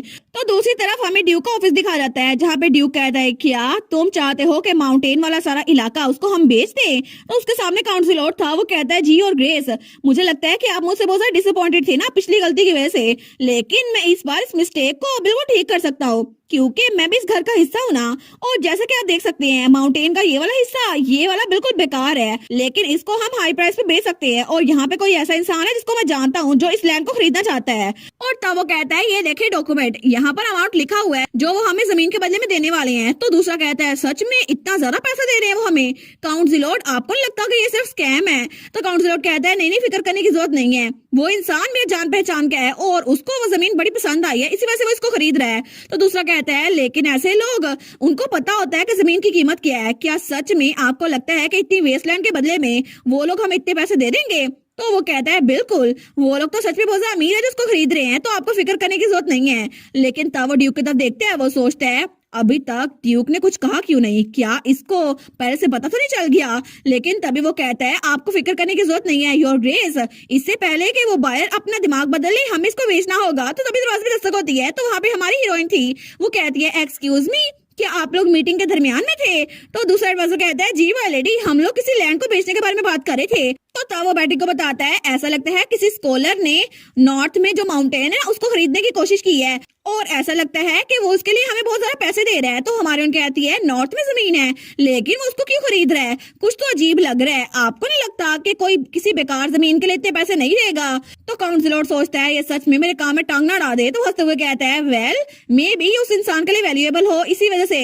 तो हमारे उनकी कहती है क्या पता उस जमीन के अंदर कोई ट्रायर हो जिसके बारे में सिर्फ उस स्कॉलर को पता हो। तो काउंसिलर कहता है ट्रायर एक माउंटेन के अंदर, मुझे नहीं लगता ऐसा कुछ होगा। तो हमारे उनकी कहती है आपको कभी पता नहीं हो सकता ना, वैसे भी मैंने सुना था कि माउंटेन के अंदर बहुत सारे फेरी स्टोन्स होते हैं, क्या पता हमें कोई मिल जाए। तो उसका एडवाइजर कहता है फेरी स्टोन्स? हमारे उनकी कहती है बिल्कुल, मैं जो बुक पढ़ी थी ना उसमें यही लिखा हुआ था कि नॉर्थ में फेरी स्टोन्स मिल जाते हैं। तो तब फ्रेडरिक कहता है मैंने भी इसके बारे में एक बार सुना था, लेकिन दूसरा कहता है वो तो बहुत ज्यादा स्ट्रॉन्ग होते हैं ना और कभी कभार ही मिलते हैं, बहुत ज्यादा रेयर होते हैं, आपको नहीं लगता कि वो हमें नहीं मिल सकते? तो हमारे उन कहती है लगता है आप लोग को इसके बारे में बहुत ज्यादा कुछ पता है, लेकिन एक फेरी स्टोन्स वो अगर किसी जमीन में उगाया जाए ना तो नॉर्थ जैसी बंजर जमीन में भी पौधे उगाएंगे और फिर हमें फसलों की टेंशन नहीं होगी, यहाँ पर हर कोई खेती बाड़ी कर सकता है और फिर हमें खाने की बिल्कुल टेंशन नहीं होगी क्योंकि आगे जो कहत आने वाला है ना उसमें भी फूड शॉर्टेज नहीं होगी। तो काउंसिलर कहता है मुझे लगता है ये बिल्कुल भी नेसेसरी नहीं है, मैं चाहता कि मेरी लेडीशिप का प्रेशियस टाइम वो ऐसी बात में जाया हो जाए जो ऐसा स्टोन जो कभी एग्जिस्ट ही नहीं करता। तो हमारी बेटी कहती है नहीं, मुझे लगता है कि ये हमारे टाइम के काबिल है क्योंकि अगर कोई इंसान इतने सारे पैसे दे रहा है किसी जमीन को खरीदने के लिए तो सबसे पहले हमें चेक करना होगा ना वो जमीन इतनी वैल्यूएबल है भी या फिर नहीं। और आपको नहीं लगता कि कोई भी चीज बेचने से पहले उसको चेक करना पड़ता है? और ये तो बेसिक माइंडसेट होता है किसी भी मर्चेंट का। और यहाँ पर तो लीजेंड में भी बताया गया है ना कि परियां एग्जिस्ट करती हैं और अगर वहाँ पे फेरीज हो गई और हम उससे मिले तो मुझे कितनी ज्यादा खुशी होगी ना, सच्ची मैं तो खुद जाके चेक करना चाहती हूँ। तो तब वहाँ पे फ्रेडरिक और ड्यूक बैठे हुए थे, लेकिन ड्यूक सोचता है मेरी बेटी को अभी भी परियों पे यकीन है। तो फ्रेडरिक भी सोचता है बिल्कुल एक अडल्ट के तौर पर मुझे उनकी चाइल्डहुड इनोसेंस को प्रोटेक्ट करना ही होगा। तो ड्यूक कहता है सारे के सारे तैयार हो जाओ, हम फेरिस को ढूंढने के लिए जा रहे हैं। तो फ्रेडरिक कहता है जी मास्टर, लेडी बेटी की स्वीट चाइल्डहुड इनोसेंस के लिए। तो बाकी भी कहते हैं लेडी बेटी के लिए और हमें परियों की जमीन पर जाना होगा। तो हमारी सोचती है मेरी चाइल्डहुड इनोसेंस के लिए। लेकिन तब कुछ देर बाद वो लोग अपने घोड़ों पर एक जगह पर आए थे, एक झरने के पास। तो तब ड्यूक कहता है मेरी प्यारी बेटी, तुमने कहा था कि हमें झरने के पीछे जाना चाहिए। वो कहती है जी जी बिल्कुल, वाटरफॉल के पीछे एक केव है, हमें वहां जाना होगा। वो सोचती है वेल मेरी पुरानी लाइफ में मुझे इस बारे में रिटर्न ने बताया था, उसने मुझे एग्जैक्ट लोकेशन तो नहीं बताई थी लेकिन उसने कहा था फेरी स्टोन्स उसको एक केव में मिले थे जो कि वाटरफॉल के पीछे थी, लेकिन तब वो लोग वहां पे पहुंच गए थे। तो तब हमारी हीरोइन सोचती है मुझे यकीन नहीं होता रिटर की इतनी सारा बातें करने की आदत की वजह से मुझे कोई हिंट मिल जाएगा, शायद वो जिंदगी में पहली बार मेरे लिए यूजफुल रहा था। लेकिन तभी फ्रेडरिक कहता है क्या, और वो लोग वहां पे रुक गए थे। तो हमारी कहती है क्या हुआ? तो फ्रेडरिक कहता है ये तो डेड एंड है ना, इसके आगे तो कुछ भी नहीं है। तो दूसरा नाइट भी कहता है बिल्कुल, मैंने सोचा नहीं था कि इतनी जल्दी डेड एंड आ जाएगा। तो तीसरा नाइट कहता है ओए तुम लेडी बेटी की इनोसेंस को इतनी जल्दी खत्म करने वाले हो, ऐसा ना कहो, हमें जाके देखना पड़ेगा। लेकिन वो लोग तो लड़ी जा रहे थे। तो हमारी कहती है नहीं नहीं मैं बिल्कुल ठीक हूँ और वे पहली बार हम लोग यहाँ पर आए हैं ना तो ये बात सेंस बनाती है कि हम लोग को एंट्रेंस ढूंढना मुश्किल हो रहा है, लेकिन हम लोग इसको ढूंढ के रहेंगे। तो बाकी नाइट्स भी कहते हैं जी जी हम इसको ढूंढ के रहेंगे, गोल्डन लाइन ऑर्डर कभी गिव अप नहीं करता, हम आपके साथ है माय लेडी। लेकिन तब वो लोग कहते हैं हमें कुछ ना कुछ करना होगा और हम गिव अप नहीं कर रहे। तो तब हमारी वहां पर देखती है, वो सोचती है उस वक्त रिटा ने डेफिनेटली कहा था कि वो जगह इतनी लंबी है, मेरी हाइट जितनी, लेकिन सच में एंट्रेंस तो इतना लंबा होना चाहिए ना, तो तभी वहां पे पत्थर पड़े हुए थे। वो सोचती है उसने यहाँ पर इशारा किया था ना, लेकिन जैसे उस पत्थर पे हाथ रखती है ना, तो तब वो सोचती है ये जगह थोड़ी डिफरेंट लग रही है। तो जैसे उस पत्थर को पीछे दबाती है ना, तो वहां पे सारे के सारे पत्थर नीचे गिरने लगे थे। तो नाइट्स कहते हैं ये जगह तो टूट रही है, लेडी बेटी को प्रोटेक्ट करो। लेकिन तब उसका फादर उसके पास आ गया था। वो कहता है मेरी प्यारी बेटी तुम ठीक तो हो ना, तुम्हें चोट तो नहीं लगी? तो हमारी कहती है नहीं नहीं मैं ठीक हूँ। लेकिन आप सब लोग जरा वहां पर तो देखें। तो सब लोग वहां पर देखते हैं, वो लोग तो बहुत ज्यादा शॉक हो गए थे क्योंकि वहां पे हिडन एंट्रेंस था और वहां पे बहुत ज्यादा क्रिस्टल्स थे जो कि चमक रहे थे। तो सारे के सारे हैरान होकर वहां पर देख रहे थे और सारे वहां पर आ गए थे।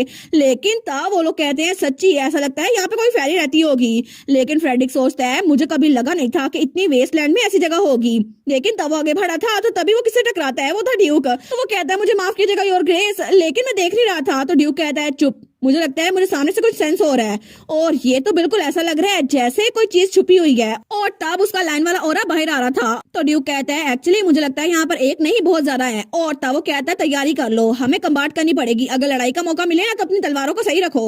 वो लोग कहते हैं जी मास्टर। लेकिन बैटी सोचती है क्या फेरी स्टोन्स जो रिटर्न ने कहा था वो यहीं पर मिले थे? और वो कहती है केयरफुल है ना, क्या पता हमें बहुत स्केरी मॉन्स्टर से सामना करना पड़े। लेकिन जैसे वो आगे देखती है ना, वो कहती है क्या ये तो, और वहां पर एक बर्ड था और वो तो जेमस्टोन का बना हुआ था। तो हमारे कहती है एक बर्ड, लेकिन वहां पर एक बर्ड नहीं था, वहां पे तो पूरा उनका झुंड था जो कि बहुत ही ज्यादा थे। तो तब ड्यूक कहता है ये लोग क्लोज आ रहे हैं, सब लोग केयरफुल हो। और वो अपनी बेटी के सामने खड़ा हो गया था। लेकिन हमारी सोचती है ये तो कितना अजीब है ना, रिटर्न ने जो बताया था ये तो बिल्कुल उससे उलट है। उसने कहा था कि वहां पे एक मॉन्स्टर आया था जो कि उसके सामने आया था और उसने कहा था मर जाओ। लेकिन तभी वो उन बर्ड्स को देखती है, वो सोचती है ये तो बड़े क्यूट से लग रहे हैं। तो तब वो कहती है ये तो प्रिटी हैं। तो तब वो बर्ड उसकी तरफ देखते हैं, वो कहता है प्रिटी, बाकी बर्ड भी कहते हैं प्रिटी प्रिटी। तो हमारी हीरोइन सोचती है क्या क्या मैंने प्रिटी बोला इसलिए इन्होंने मेरी बात की नकल की है? और तब उसकी टेल बाहर आ गई थी। वो सोचती है ये तो बिल्कुल पैरट्स की तरह है। तो तब उनके पास आने लगती है। तो तब वो कहती है आ, तो वो लोग भी कहते हैं आ। लेकिन तब ड्यूक उसको पीछे करता है। वो कहता है बेटी इधर हो, ये जगह बहुत ज्यादा डेंजरस है, क्या पता वो लोग डेंजरस हो। तो बेटी कहती है इट्स ओके डैड, मुझे लगता है ये लोग बहुत ज्यादा जेंटल हैं जिनको लोग को कॉपी करना अच्छा लगता है। वो कहती है चिप, तो वो लोग भी कहते हैं चिप चिप। तो हमारी उन कहती है ट्वीट ट्वीट, तो वो लोग भी कहते हैं ट्वीट ट्वीट। लेकिन हमारी उन कहती है क्वैक क्वैक, तो वो लोग भी कहते हैं क्वैक क्वैक। तो हमारी उन कहती है देखा मैंने कहा था ये लोग बस कॉपी करते हैं, इन लोग को बात करनी नहीं आती। तो गार्ड कहते हैं जी बिल्कुल आप तो बड़ी क्यूट है। लेकिन तभी फ्रेडिक उसको कोहनी मारता है। वो कहता है मेरा मतलब है अमेजिंग है। तो तब वो सोचती है इसका मतलब है जब उस मॉन्स्टर ने रिटर को बोला था मर जाओ, तो इसका मतलब है कि पहले रिटर ने इसको बोला होगा तुम मर जाओ। तो तब रिटर ने तो असली में बोला था तुम मॉन्स्टर सारे के सारे मर जाओ और सारे जेमस्टोन मुझे दे दो। लेकिन तब वो सोचती है सच्ची वो तो बहुत ही जरा बुरा है, मैं समझ सकती हूँ उसे फेरी स्टोन्स चाहिए थे, लेकिन वो कितना अजीब था ना।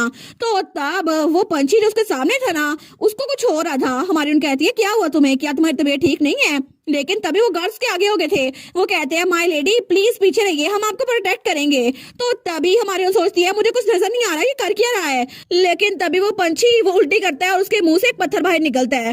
तो तब वो गार्ड्स कहते हैं क्या, लेकिन हमारी हीरोइन तो बड़ी खुश हो गई थी। वो कहती है तो फेरी स्टोन है ना, और उसने जो अपने मुंह से उल्टी की थी ना वहां से फेरी स्टोन निकला था। वो कहती है अच्छा तो असल में किसी को पता नहीं था फेरी स्टोन बनते कैसे है, तो ये उनकी वमिट से बाहर निकलते हैं। मुझे नहीं लगा था ये ऐसे हो गए। लेकिन बाकी लोग सोचते हैं सच्ची उनकी चाइल्डहुड इनोसेंस इतनी जल्दी खराब हो गई, उनको तो लगा था ये परियों की वजह से आते हैं फेरी स्टोन्स। लेकिन हमारे उन सोचती है क्या ये बर्ड्स ही फेरी स्टोन बना रहे हैं? इसका मतलब है कि जब रिटर ने उन मॉन्स्टर्स को मारा था तो रिटर ने इन सारे बर्ड्स को भी मार दिया था। तो फ्रेडरिक कहता है मास्टर अब हम क्या करें, क्या हम उनको जाकर ले लें? तो हमारी उन कहती है एक मिनट रुको, मुझे नहीं लगता कि वो चाहते हैं हम इसको ले ले। तो फ्रेडरिक कहता है आपको कैसे पता? तो हमारी उन कहती है वहाँ देखो सही कितने सारे क्रिस्टल बने हुए हैं, इसका मतलब है वो लोग इसको जमा करके रखते हैं, उसको किसी को देते नहीं है। तो फ्रेडरिक कहता है जी उनको जरूर लगेगा कि हम इसको चुरा रहे हैं। तो हमारी उन कहती है बिल्कुल, और अगर हम उनको लेना है ना तो हमें कुछ एक्सचेंज करना पड़ेगा। तो फ्रेडरिक कहता है एक्सचेंज?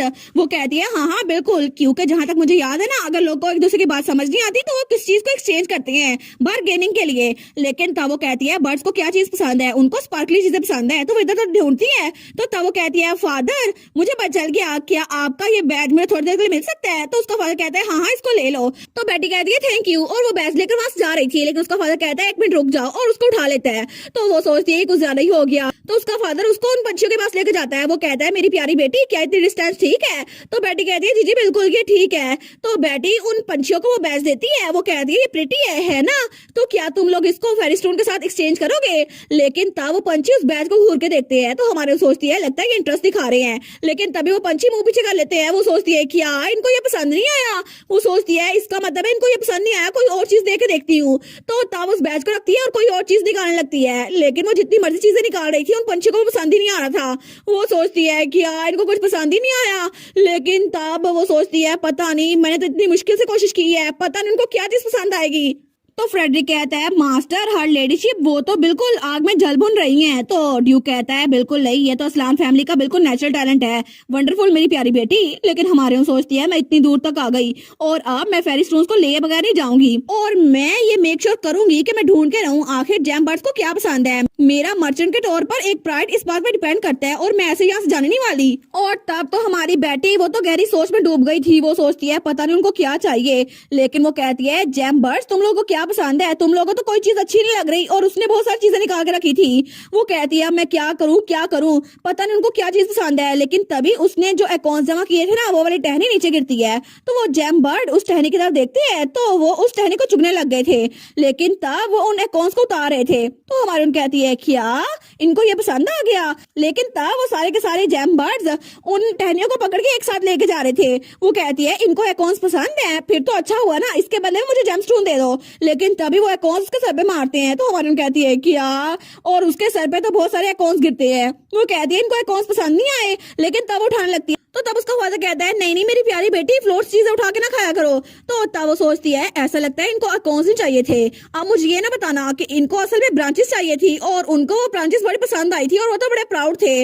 लेकिन तभी उनमें से एक बर्ड आता है और उसको एक फेरी स्टोन दे देता है। तो हमारे उन कहती है थैंक यू, मुझे लगता है इनको ब्रांचेस पसंद आई है। तो पीछे से फ्रेडरिक भी कहता है ऐसा लगता है कि आपने एक्सचेंज अच्छे से कर लिया है। मैंने सुना था कि बर्ड्स को कुछ मटेरियल चाहिए होता है ताकि वो अपने नेस्ट बना सके, और ऐसा लगता है उनको ये ब्रांचेस बहुत ज्यादा रेयर लग रही होंगी ना, क्योंकि यहाँ से बाहर नहीं जाते। तो हमारे उन कहती है तो फिर हम बाहर जाके और ब्रांचेस क्यों ना ले आए? वो कहता है जी जी ऐसा हो सकता है। तो फ्रेडरिक कहता है सारे के सारे बाहर जाओ और ब्रांचेस लेकर आओ। वो सोचती है मुझे यकीन नहीं होता कि ब्रांचेस के बदले में हमें फेरी स्टोन मिल जाएंगे। लेकिन तब वो उन बर्ड्स को देखती है। वो सोचती है लेकिन क्या इनके लिए ब्रांचेस काफी होंगी?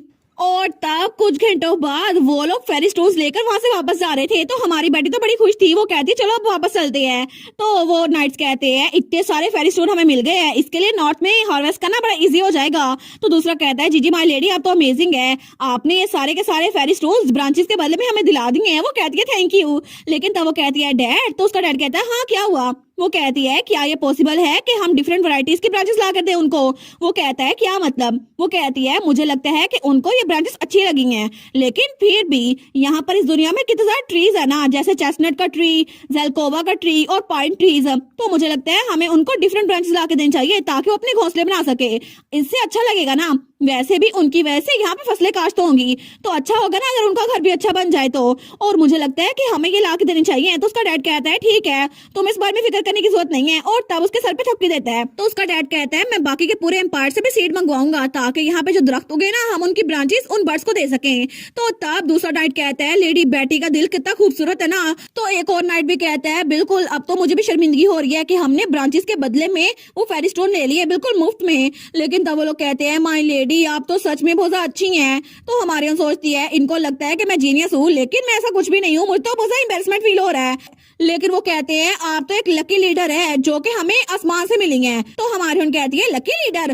तो फ्रेडरिक कहता है जी जी बिल्कुल, अगर हम बैटलफील्ड में लीडर की बात करते हैं ना तो एक विर्चुअस लीडर वो होता है जो अपने सबऑर्डिनेट्स की फिक्र करता है, एक इंटेलिजेंट लीडर वो होता है जो कि अपनी इंटेलिजेंस दिखाता है। और इसके अलावा जहाँ तक हमें पता है ना आपने तो वार में बहुत ज्यादा कॉन्ट्रीब्यूशन की थी, इसीलिए आप हमारे लिए हैं लकी लीडर। और सब लोग उसके लिए चेयर करे थे, आप तो बहुत अच्छी है माय लेडी। लेकिन तब ड्यूक तो बहुत प्राउड हो गया था कि मेरी बेटी की तारीफें हो रही हैं, लेकिन हमारी बेटी तो बहुत एम्बैरेस हो गई थी। तो वो लोग कहते हैं ऐसा लगता है कि लेडी बैठी एक स्क्विरल शिफ्टर है ना, तो स्क्विरल कॉन्स्टलेशन उनको देख रही होगी। तो वो कहते हैं हाँ हाँ बिल्कुल, लेकिन हमारी हम सोचती है स्क्विरल कॉन्स्टलेशन, हाँ बिल्कुल, अभी तक उस दिन से लेकर अभी तक उसने दोबारा मुझसे कांटेक्ट नहीं किया, क्या पता वो दोबारा कभी मुझसे कांटेक्ट कर ले। लेकिन तब रात के वक्त दूसरी तरफ काउंसिलर का मेंशन, वहां पर वो चिल्ला कहता है तुमने कहा कि उनको वो मिल गए, लेकिन उनको वो कैसे मिले, तुमने मुझे बताया नहीं था कि वो उनको कभी नहीं मिल सकते। तो उसका खबरी कहता है मुझे माफ कीजिएगा, मुझे लगा था ऐसा ही होगा, लेकिन पता नहीं उसको कैसे पता चल गया कि वाटरफॉल के पीछे है वो केव। लेकिन काउंसिलर तो उसके लात मारता है, वो कहता है दफा हो जाओ यहाँ से, अगर तुम्हें बचना है तो। वो कहता है मुझे माफ कर दे माय लॉर्ड। लेकिन रिटर वहां पे बैठा चाय पी रहा था, वो सोचता है कितना शोर हो रहा है ना यहाँ पर, और मेरा सारा का सारा प्लान वो तो नाकाम हो गया, क्योंकि वो लाइंस और वो बैटी जो कि एक स्क्विरल है उसने मेरा प्लान खराब कर दिया। लेकिन तब वो वहाँ चाय का कप रखते हुए कहता है बस बहुत हो गया। तो काउंसिलर कहता है मुझे माफ कीजिएगा, मैं आपके सामने ये सब कुछ शो कर रहा हूँ। तो रिटर उठते हुए कहता है वेल मैंने इससे भी ज्यादा अगली साइड देखी हुई है, तो अब तुम्हें कुछ कहने की जरूरत नहीं है। तो काउंसिलर कहता है क्या? तो रिटर वहां जाते हुए कहता है मैं मॉम को बता दूंगा आज जो कुछ भी हुआ, और इस बारे में वो तुमसे खुद ही बात करेंगी। लेकिन काउंसिलर कहता है योर हाइनेस एक मिनट रुको सही, मुझे पता है आप मुझसे बहुत ज्यादा डिसअपॉइंटेड हैं। तो रिटर कहता है डिसअपॉइंट होने वाली क्या बात है, मुझे लगता है कि तुम्हारे अंदर पोटेंशियल ही नहीं है। तो काउंसिलर कहता है मुझे माफ कीजिएगा, मुझे पता है कि यहाँ हाउस इस्लाम में मेरी प्रेजेंस कम से कम होती जाएगी, लेकिन क्या आप हर मजासे से बोल सकते हैं कि वो रॉयल फैमिली की स्पोर्ट मेरी तरफ खत्म ना करें। तो रिटर कहता है क्या तुम तो आखिर तक पठैती को। लेकिन काउंसिलर उसको तो गुस्सा आ गया था, वो कहता है योर हाइनेस मुझे अभी तक याद है कि आपके फादर हिज मजेस्टी ने मुझे जो लेटर भेजा था ना वो अभी तक मेरे पास पड़ा हुआ है। तो वो कहता है अच्छा तो आखिर तुम बकवास करने के बजाय सीधी बात क्यों नहीं करते। तो काउंसिलर कहता है अगर अगर मैं फंसा ना तो मैं अकेला नहीं फंसूंगा, आपको भी अपने साथ लेकर फंसूंगा। तो आपको पता होना चाहिए कि अभी के जो इंसिडेंट हुए थे ना उस सब में इन सब के पीछे हर मजेस्टी थी, यानी कि एम्प्रेस, और मुझे लगता है कि आपको अपना प्रॉमिस निभाना चाहिए, क्योंकि मैंने वही सब कुछ किया जो आपने ऑर्डर दिया था, और कहीं आपको भूल तो नहीं गया कि मेरी सारी की सारी लॉयल्टी वो किस वजह से थी। तो रिटर कहता है ओ आप सही कह रहे हैं काउंसिलर, मुझे एक लम्हे के लिए गलतफहमी हो गई थी, लेकिन मैं अपनी मॉम को तुम्हारी बातें बता दूंगा। काउंसिलर कहता है थैंक यू योर हाइनेस।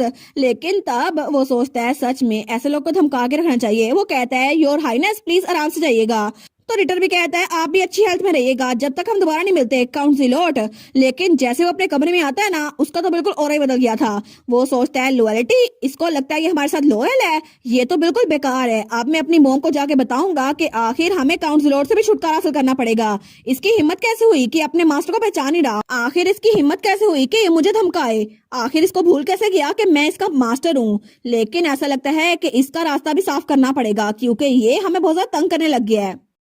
हमें रात का वक्त दिखाया जाता है और हमारी बेटी अपने बेड पे लेटी हुई थी, वो तो बड़ी गुनगुना रही थी, वो बड़ी खुश थी। तो तब जुआना बटलर उसके पास थी, वो कहती है माय लेडी आप तो अच्छे मूड में लग रही हैं, आप किस बारे में खुश हैं। लेकिन हमारी बेटी वो कहती है अच्छा मैं तो बस अच्छे मूड में हूँ। वो सोचती है मैं कुछ ज्यादा इस्तेमाल कर रही थी, लेकिन मुझे तो बहुत ज्यादा हंसी आ रही थी जब रिटर यहाँ से गया था और उसका तो एक दांत भी नहीं था, और बेटे की इमेजिनेशन तो ये थी, वो कह रहा था मैं वापस जरूर आऊंगा, बदला लूंगा तुमसे। तो तब वो तो ये सोच के हंसने लग जाती है। वो सोचती है उसका फेस इमेजिन कर रहा है, मुझे हंसने पे मजबूर कर रहा है। लेकिन जुआना वो कहती है सच में आप तो हमेशा यही सोचती रहती है ना डची के लिए क्या बेहतर है। वो कहती है क्या मतलब। तो जुआना कहती है आप इसलिए हंस रही थी ना क्योंकि आपको फेरी स्टोन्स मिल गए हैं ना, और आपने नॉर्थ को डेवलप कर दिया, और वैसे भी आपकी इंटेंशंस बहुत ज्यादा एडमायरेबल हैं, लेकिन अब आपको सोचना चाहिए, बहुत ज्यादा देर हो गई है और आपके हेल्दी रहने के लिए बहुत ज्यादा जरूरी है माय लेडी। वो कहती है अच्छा तो ठीक है। तो जोना जाते हुए कहती है आराम सोइएगा माय लेडी, अब मैं चलती हूँ। वो कहती है गुड नाइट जोना। तो तब वो सोचती है मैंने तो उसे करेक्ट किया ही नहीं, मेरे पास तो टाइम था, लेकिन मैं तो इसलिए हंस रही थी क्योंकि रिटर का दांत गायब था, टूथलेस रिटर। लेकिन तब वो फिर से हंसने लग जाती है। वो सोचती है मेरी हंसी रुक ही नहीं रही, पता नहीं मैं जितनी मर्जी बार उसके बारे में सोचूं ना मुझे तो बड़ी हंसी आती है। तो तब वो सोचने लगती है, वो सोचती है कितना रिडिकुलस है ना कि उसके पास दांत ही नहीं है एक, और इस बार तो मैं जीत गई। लेकिन तब हमें अगले सुबह का सीन दिखा रहता है, और हमारी बेटी जब वो अपने आप को आईने में देखती है ना वो सोचती है क्या ये कैसे हो गया, नहीं नहीं ये नहीं हो सकता, और तब वो अपने दांतों को हाथ लगाती है। वो सोचती है ये तो ख्वाब होना चाहिए ना। लेकिन थोड़ी देर बाद नाश्ते पे सब लोग आराम से नाश्ता कर रहे थे, लेकिन बेटी उसके सामने जो खाना पड़ा था ना वो उसको खा ही नहीं रही थी। तो उसका भाई उसके तरफ देखता है वो कहता है क्या हुआ है बुशी टेल, तुम खाना क्यों नहीं खा रही? मुझे पता है कि पहले भी तुम कम ही खाना खाती हो, लेकिन आज तुमने खाने को हाथ भी नहीं लगाया। तो ड्यूक भी कहता है हाँ हाँ माई बेबी तुम और खाओ, लेकिन वो कहती है नहीं मैं तो पहले ही फुल हो चुकी हूँ, मुझे लगता है मैंने बहुत ज्यादा खा लिया, और वहां से खिसकने लगती है। वो कहती है आप लोग अपना एंजॉय करें ना ब्रेकफास्ट, और वहां से भाग गई थी। तो उसका भाई और ड्यूक उसको देखते हैं, लेकिन उसका भाई सोचता है क्या इसकी तबीयत ठीक नहीं है।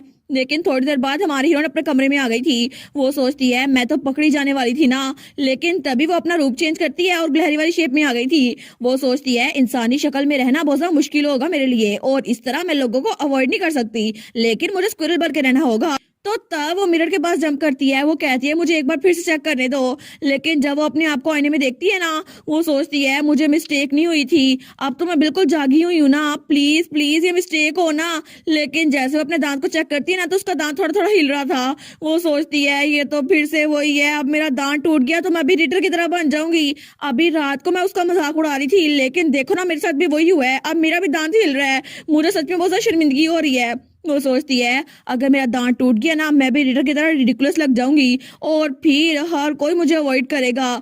लेकिन जब मैं कैपिटल में थी ना, तब तो मुझ में कोई इंटरेस्ट ही नहीं था, और तब मेरे दांत जितने मर्जी गायब हो जाएं और मेरे कपड़े जितने मर्जी गंदे हो, कोई फिक्र ही नहीं करता था। लेकिन यहाँ पर तो सब लोग इतने ज्यादा अच्छे हैं, फ्रेडरिक, डैड, भाई, जोआना, सब लोग इतने नाइस है। लेकिन अगर मेरा दांत टूट गया ना, सब लोग मेरा मजाक उड़ाएंगे। फ्रेडरिक कहेगा ये तो टूटलेस स्क्विरल स्टैचू बनाएंगे हम लोग। उसका डैड कहेगा माई बेबी तुम तो बड़ी फनी लग रही हो। उसका भाई कहेगा तुम तो बिल्कुल स्नेक की तरह लग रही हो। लेकिन जोआना कहेगी ओ माई आप तो बड़ी रिडिकुलस लग रही हैं। तो वो सोचती है मैं उन सबको मुझे ऐसे देखने नहीं दे सकती, मुझे कुछ ना कुछ करना होगा। तो वहां से भागने लगती है। वो सोचती है मुझे जितने लोगों को अवॉइड करना है ना, मैं करके रहूंगी, क्योंकि मुझे सबसे छुपना होगा। और तब थोड़ी देर बाद वो तो बाहर पेड़ पर थी, लेकिन कारितूस उसको ढूंढ रहा था। वो कहता है बुशी टेल तुम कहाँ पर हो? लेकिन फिर से वो कमरे में भाग गई थी, तो उसका भाई उसके पीछे ही आया था। वो कहता है स्क्विरल क्या यहाँ पर कोई है जिसको बेरीज चाहिए? लेकिन वो फिर से छुप गई थी, तो वो किसी और कमरे में आया था। वो कहता है मुझे पता है तुम यहीं पर हो, लेकिन हमारी और सोफे के पीछे छुप गई थी।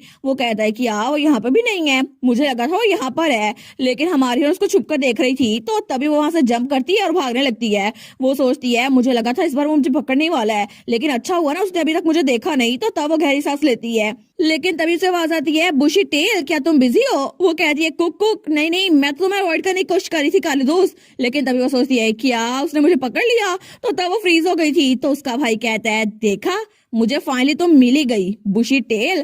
तो वो तो डर गई थी। वो कहता है जरा मेरे पास आओगी? तो हमारे कहती है कुक कुक। लेकिन थोड़ी देर बाद वो अपनी इंसानी शक्ल में आ चुकी थी, और उसने कपड़े भी चेंज कर लिए थे, लेकिन उसके सामने तो बहुत ज्यादा खाना था। तो तब वो सारे खाने को देखती है। वो कहती है ये क्या है? तो उसका भाई कहता है तुम पूरा दिन मुझसे छुपती फिर रही थी, तुमने तो सुबह से खाना भी सही से खाया, अब तुम्हें बस ये सारा खाना होगा। वो कहती है लेकिन ये तो कुछ ज्यादा ही है ना। तो उसका भाई कहता है फिर आधा खा लो। तो तब हमारी हीरोइन सोचती है मुझे लगता है कि मेरा दांत बाहर निकल जाएगा अगर मैंने इसको चबाया तो, लेकिन फिर भी मुझे लगता है कि मुझे कुछ ना कुछ करना होगा। क्या यहाँ पर कोई सॉफ्ट चीज है जिसको मैं खा सकती हूँ? तो उसका भाई उसको घूरी जा रहा था। वो कहता है बेटी। तो हमारी हीरोइन कहती है हाँ क्या हुआ? तो उसका भाई कहता है क्या हुआ, क्या तुमको कोई तंग कर रहा है? तो तब कार्लितोस बेटी को अपनी तरफ करता है। वो कहता है मैं किसी को कुछ नहीं कहूंगा, बस तुम मुझे बता दो तुम्हें कौन तंग कर रहा है, बस मुझे ये बताओ क्या तुम्हें कोई बुली तो नहीं कर रहा? तो बेटी कहती है क्या? वो कहता है तुमने अचानक से खाना पीना बंद कर दिया है और तुम हर किसी को अवॉइड कर रही हो, यहाँ पर कोई है जिसने तुम्हें कुछ कहा है ना? तो वो सोचती है मेरा भाई मेरे लिए फिक्रमंद हो रहा है, क्योंकि आजकल मैं वैसे नहीं हूँ ना जैसे पहले होती हूँ, और मुझे मुझे उसको तंग नहीं करना था। लेकिन वो कहती है एक्चुअली। तो उसका भाई खड़ा होता है। वो कहता है मुझे पता था कोई तुम्हें तंग कर रहा है ना, मुझे बताओ मैं अभी उसको जान से मार डालूंगा। वो कहती है नहीं नहीं ये बात नहीं है, प्लीज काम डाउन। वो कहता है अच्छा फिर क्या बात है? तो बेटी वो कहती है अच्छा वेल असल में बात ये है, लेकिन वो कहती है तुम किसी को बताओगे नहीं ना? वो कहता है ठीक है नहीं बताऊंगा। लेकिन तब उसे बता ही देती है जरा ये देखो ना मेरा ये वाला दांत हिल रहा है, तुम्हें नहीं लगता? तो तब उसका भाई उसको देखता है। वो कहता है सच में ये तो हिल रहा है। वो कहती है मुझे पता था। लेकिन कालीतूस कहता है तुम इसको छुपा क्यों रही हो, तुम्हारी उम्र के लिए तो ये नॉर्मल है ना कि तुम्हारे दांत गिरे।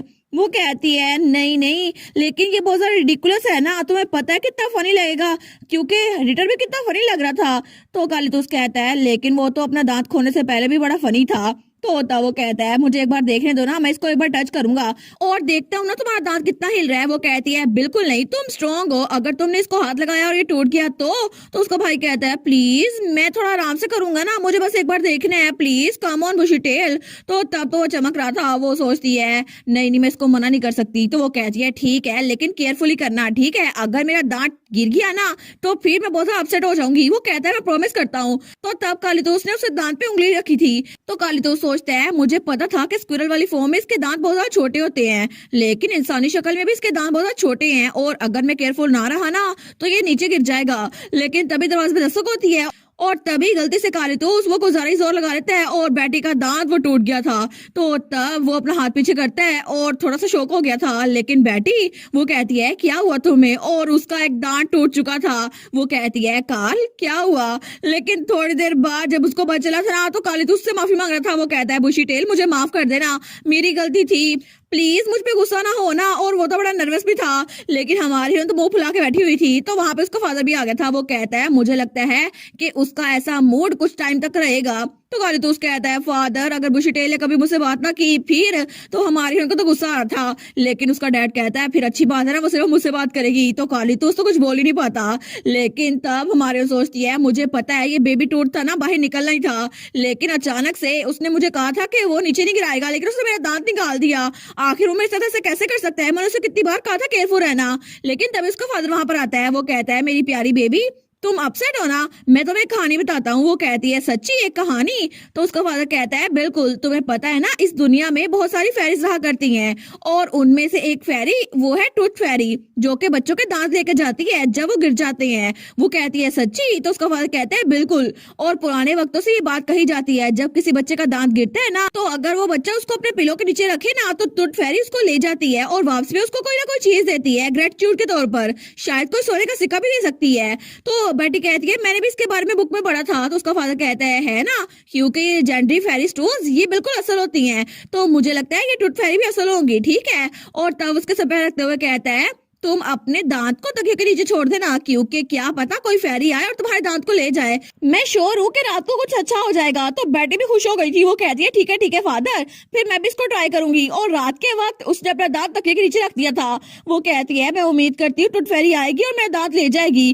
फादर ने कहा था कि फेरी रात को आएगी, तो मुझे लगता है पता नहीं वो मुझे कौन सा गिफ्ट देगी, मैं इसको ऐसे छोड़ देती हूँ। और तब वे आराम से खुश होकर सो गई थी। लेकिन तब अगली सुबह जोआना वहां पर आती है और दरवाजा खोलती है। वो कहती है माय लेडी क्या आपको अच्छी नींद आई, मैं आपको रेडी करने के लिए आई हूँ। लेकिन तभी वो तो बड़ी खुश थी। वो कहती है वाओ। तो जोआना कहती है लेडी क्या हुआ। वो कहती है जोआना टूथ फेरी आई थी, उन्होंने मेरे लिए गिफ्ट छोड़ा है। तो जोआना सोचती है अच्छा तो मास्टर रात को यहाँ पर आए होंगे, लेकिन वो कहती है क्या मैं देख सकती हूँ कि फेरी ने आपके लिए क्या छोड़ा है। तो वो कहती है जी बिल्कुल। लेकिन तभी वहां पर एक डॉक्यूमेंट था जिसके ऊपर सील भी लगी हुई थी। तो जोआना कहती है ये तो बेटी कहती है ये तो ओक फॉरेस्ट की पूरी जायदाद मेरे नाम कर दी है। और विलो ओक्स वो तो फेमस है क्योंकि उनके कोस बहुत टेस्टी होते हैं और इसमें तो 1000 विलो ओक्स है, मतलब ये सब कुछ मेरा हो जाएगा। तो तब जोआना कहती है सच्ची, फिर तो आप बड़ी खुश है माय लेडी। लेकिन तब वो सोचती है 1000 दरख्त, लगता है हिज ग्रेस अपनी बेटी को बहुत ज्यादा प्यार करते हैं। तो बेटी कहती है लेकिन पता नहीं मैं इसको कबूल कर भी सकती हूँ या फिर नहीं,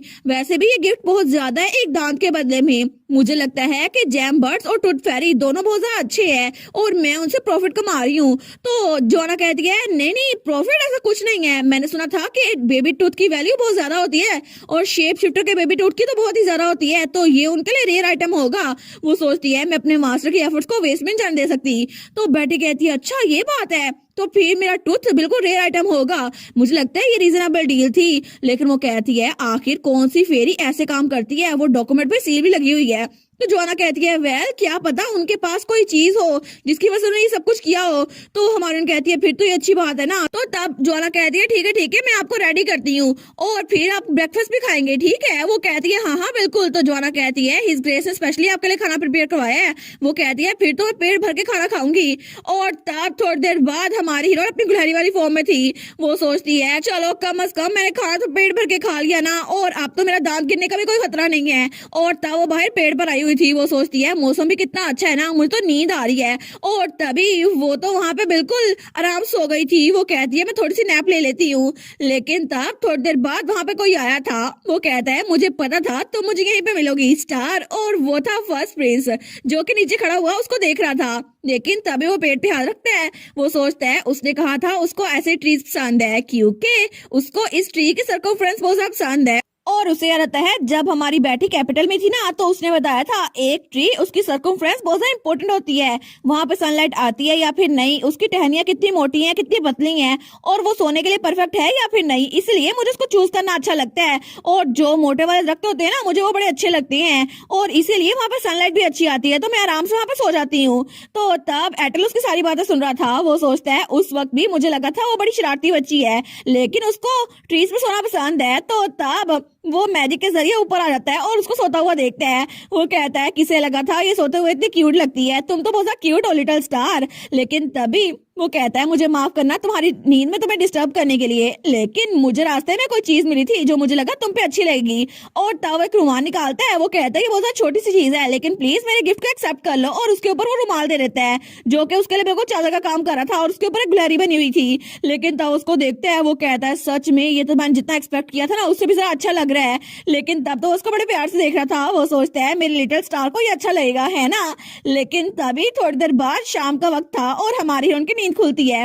वो कहती है क्या, लेकिन तभी वो अंगड़ाई लेती है। वो कहती है सूरज तो गुरूब भी होने वाला है, मुझे लगता है कि मैं बहुत देर तक सोती रही थी, लेकिन उसके पास वो रुमाल पड़ा हुआ था।